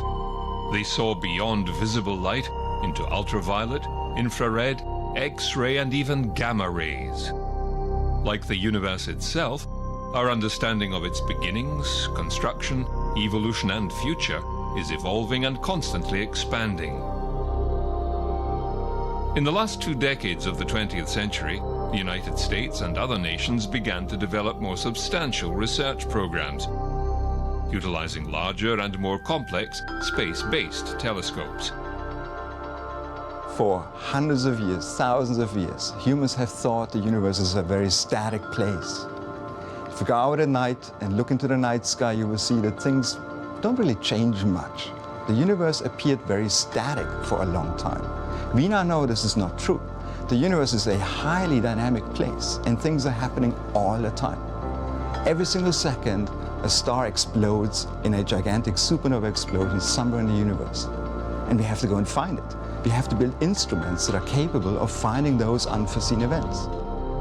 The Cosmic Background Explorer, or COBE satellite, started crystallizing the big picture of the universe by mapping the microwave background radiation left over from the early universe. Its successor, WMAP, created the most detailed portrait of the infant universe. Well, because it takes the light over 13 billion years to reach us, we are seeing now what the universe looked like then, over 13 billion years ago. So it's a fossil remnant of what the early universe was like. And just like fossils are used to study the past, we use this light to study what the universe was like way back near the very beginning. And you can see in there blue spots and red spots. And what those correspond to are slightly hotter and colder images of the sky. That's a picture there, those hot and cold spots, that pattern. It's really the afterglow of the Big Bang. On a sort of deeper, long-term time level, it's this amazing consistency that the picture we can put together of the universe is relatively simple, that the pieces fit together.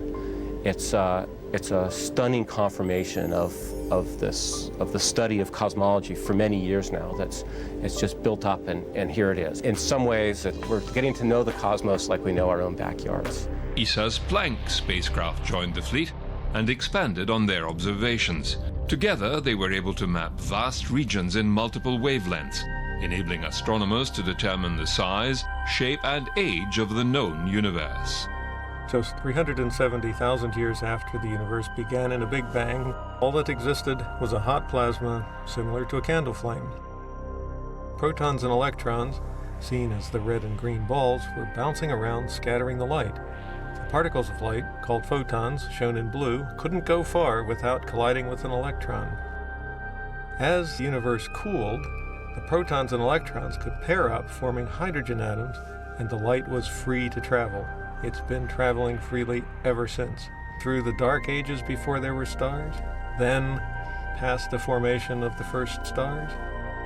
As the universe expanded, photons lost energy, changing color. They went past clusters of galaxies. The path of the photon is slightly bent by the gravity of the clusters. Now and then, going through a cluster, an electron, that green ball, would collide with some of the photons. They would change their path past more matter, more little wiggles due to gravity and mass. The photons traveled for 13.8 billion years before they reached the Planck detectors and died a glorious death, giving up the information that they had gleaned passing through the entire universe to our instruments and enabling us to make this beautiful map of the universe. The various satellite telescopes have sensors designed for use in multiple wavelengths of the electromagnetic spectrum, from near to far infrared light, through visible and ultraviolet frequencies, to X-ray, gamma, and cosmic ray detectors. Each can reveal unique aspects of the construction of stars, nebulae, galaxies, and the exotic blazars and black holes. However, in the public's eye, the poster pin-up star of the latest generation would undoubtedly be the Hubble Space Telescope.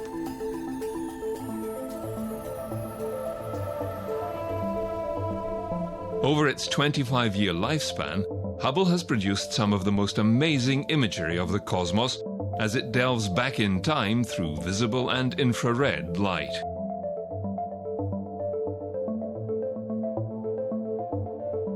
Another advantage of Hubble is its long lifespan, thanks to several maintenance missions, which allows it to study objects over a long period of time with some amazing results. Newborn stars eject streams of matter into the surrounding star-forming region. Known as Herbig-Haro objects, these supersonic jets can be seen to change over a very short time span.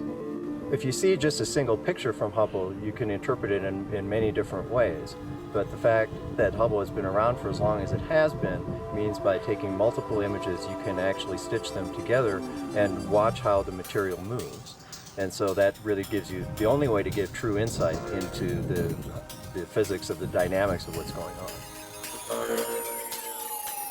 The Horsehead Nebula in the Orion constellation, silhouetted by glowing gas, is a good example.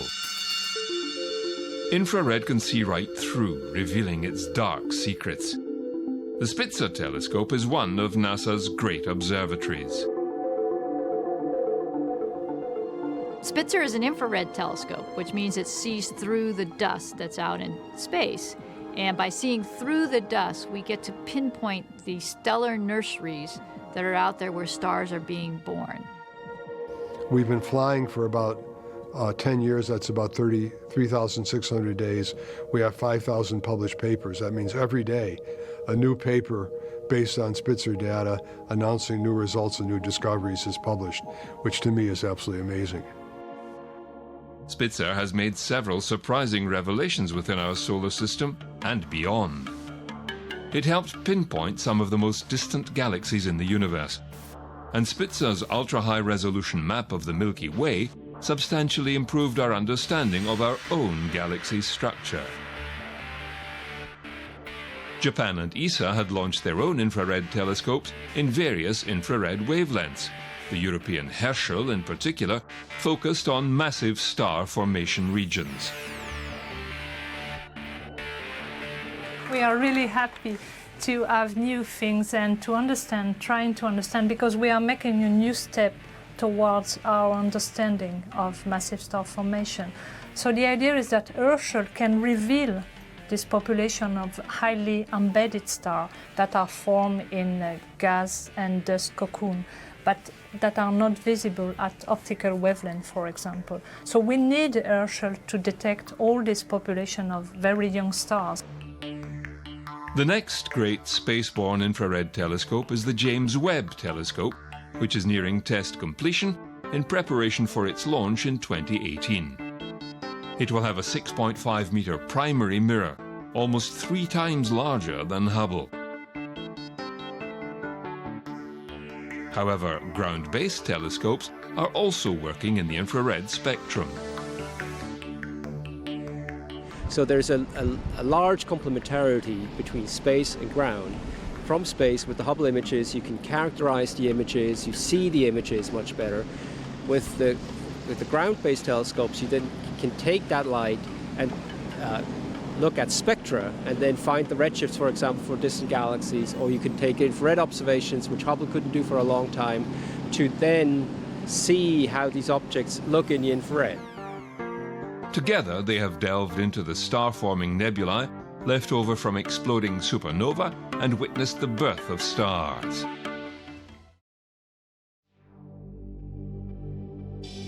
Another observational tool in the electromagnetic spectrum for astronomers and cosmologists is the X-ray band. An amazing discovery of the last 20 years is that every galaxy, like our own Milky Way, has a massive black hole at its heart. And as material from this galaxy, dust and gas, falls onto this central black hole, it radiates. And we can see that. So if we look at the sky in visible light, we see stars. If we look at the sky in X-rays, we see black holes. You can observe X-rays from very distant objects. So you can investigate the cosmic structure of the universe. So you investigate the matter distribution in the universe via observing the galaxies, the black holes in the center of the galaxies to very far distances. And this is very important for cosmology and to learn about the origin and the evolution of our universe. X-rays are absorbed in our atmosphere, so X-ray detectors must be placed at either high altitudes by balloon or into orbit.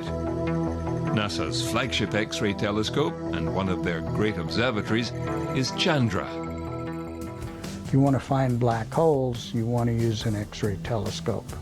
What we're tending to find is that a cluster of galaxies has a bright central galaxy in the middle.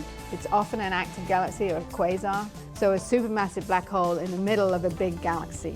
Because when the cluster is forming, a lot of the material tends to fall to the middle, so you get the biggest galaxy in the middle.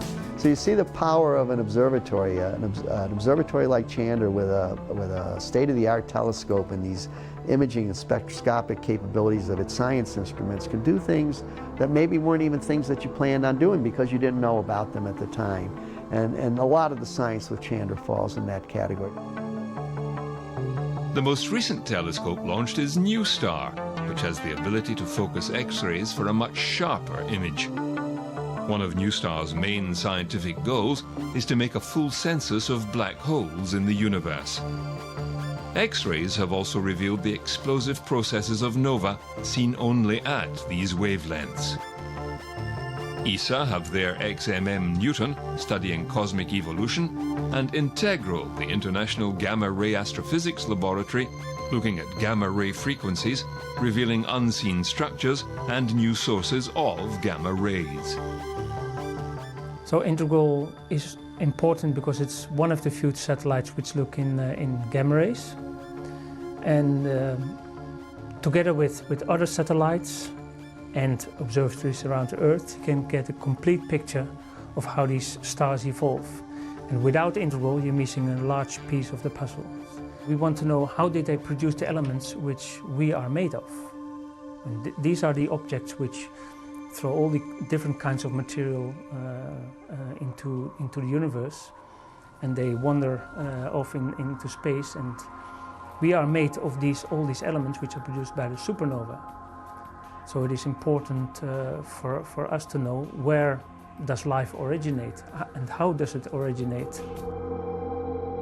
Gamma rays are at the top of the electromagnetic spectrum, the most energetic and powerful photons which stream from black holes, exploding stars, and even from our own star, the Sun. Originally called GLAST, the Fermi Gamma Ray Space Telescope observes the entire sky in high-energy gamma rays every 3 hours, creating the most detailed map of the universe ever known at these energies. When it detects a new gamma ray burst, it works in conjunction with the SWIFT satellite. Then SWIFT is able to spin rapidly across the sky and point an X-ray telescope and an optical ultraviolet telescope at the possible location of the gamma ray burst.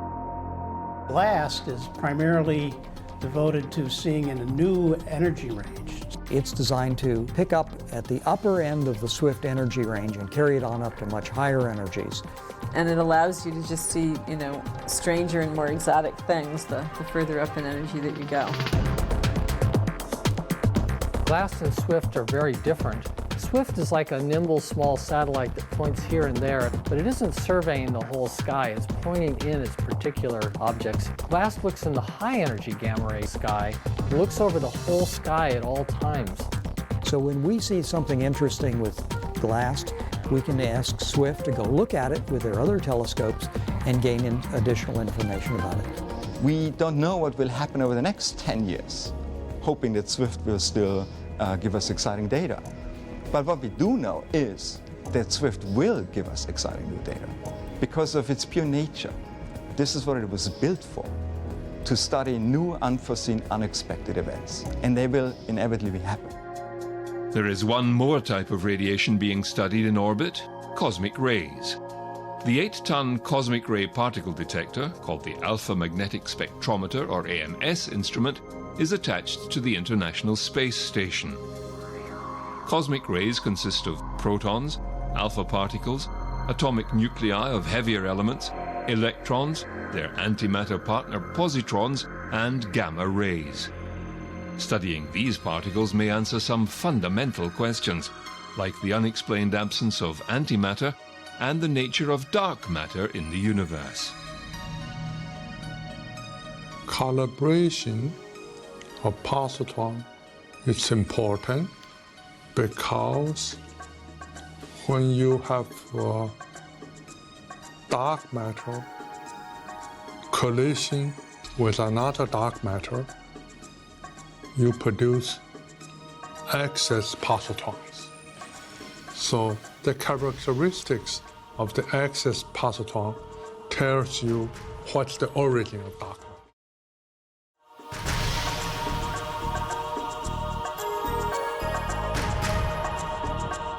About 80% of the matter in the universe is invisible to telescopes. This dark matter neither reflects, absorbs, nor emits light, yet it interacts with matter via a gravitational influence which can be seen in the orbital speeds of stars around galaxies and in the motions of clusters of galaxies. Yet, despite decades of effort, no one knows what this dark matter really is. This visualization shows galaxies composed of gas, stars, and dark matter colliding and forming filaments in the large-scale universe, providing a view of the cosmic web. It is believed that dark matter provides the framework for this web.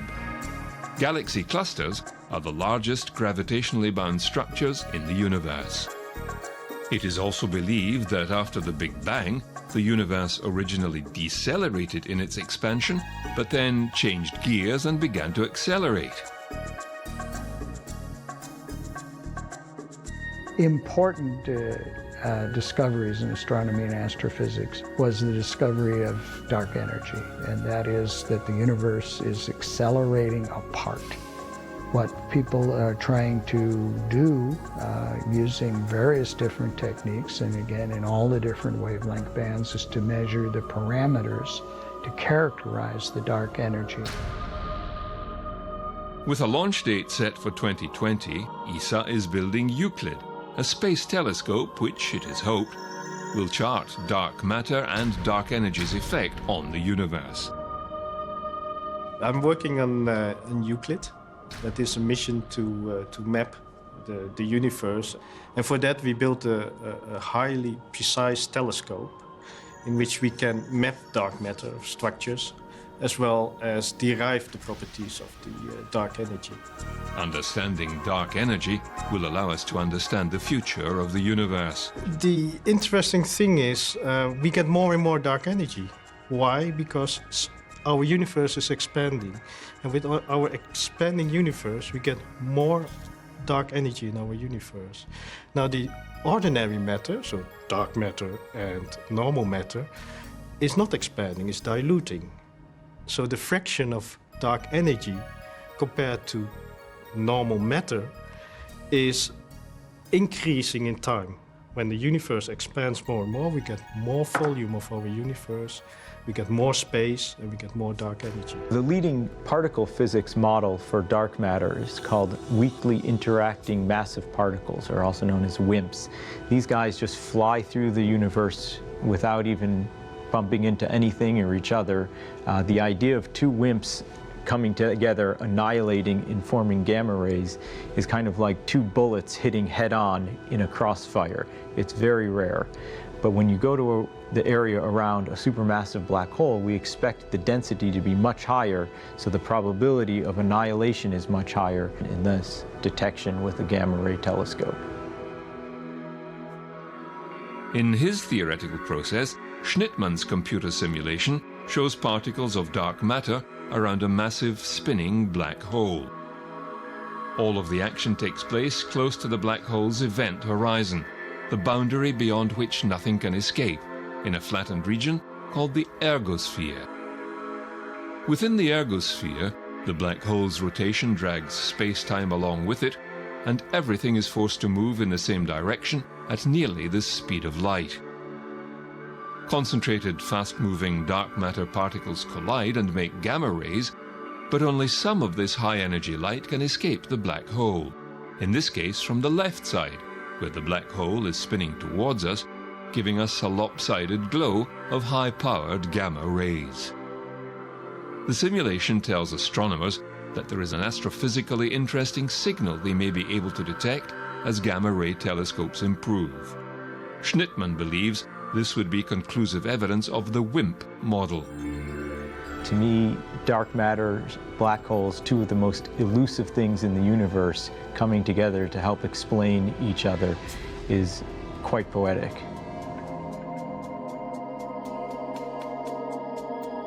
Future missions will see a gravitational wave observatory to study gravity waves and test Einstein's theory of general relativity. The Athena mission, mapping hot gas structures and searching for supermassive black holes, due to launch in 2028. The Sloan Digital Sky Survey, the most ambitious astronomical survey ever undertaken, will provide a three-dimensional map of about 1 million galaxies and quasars. The recently refurbished and upscaled CERN Large Hadron Collider is one of the tools in search of WIMPs and other exotic particles that may help explain the fabric of the cosmos. Then perhaps the scientists, astronomers and engineers can turn their attention to other mysterious theories brought about by particle physics, such as multiple dimensions, entire universes beyond our own, and what lies beyond the event horizon. These in time will become the new frontier.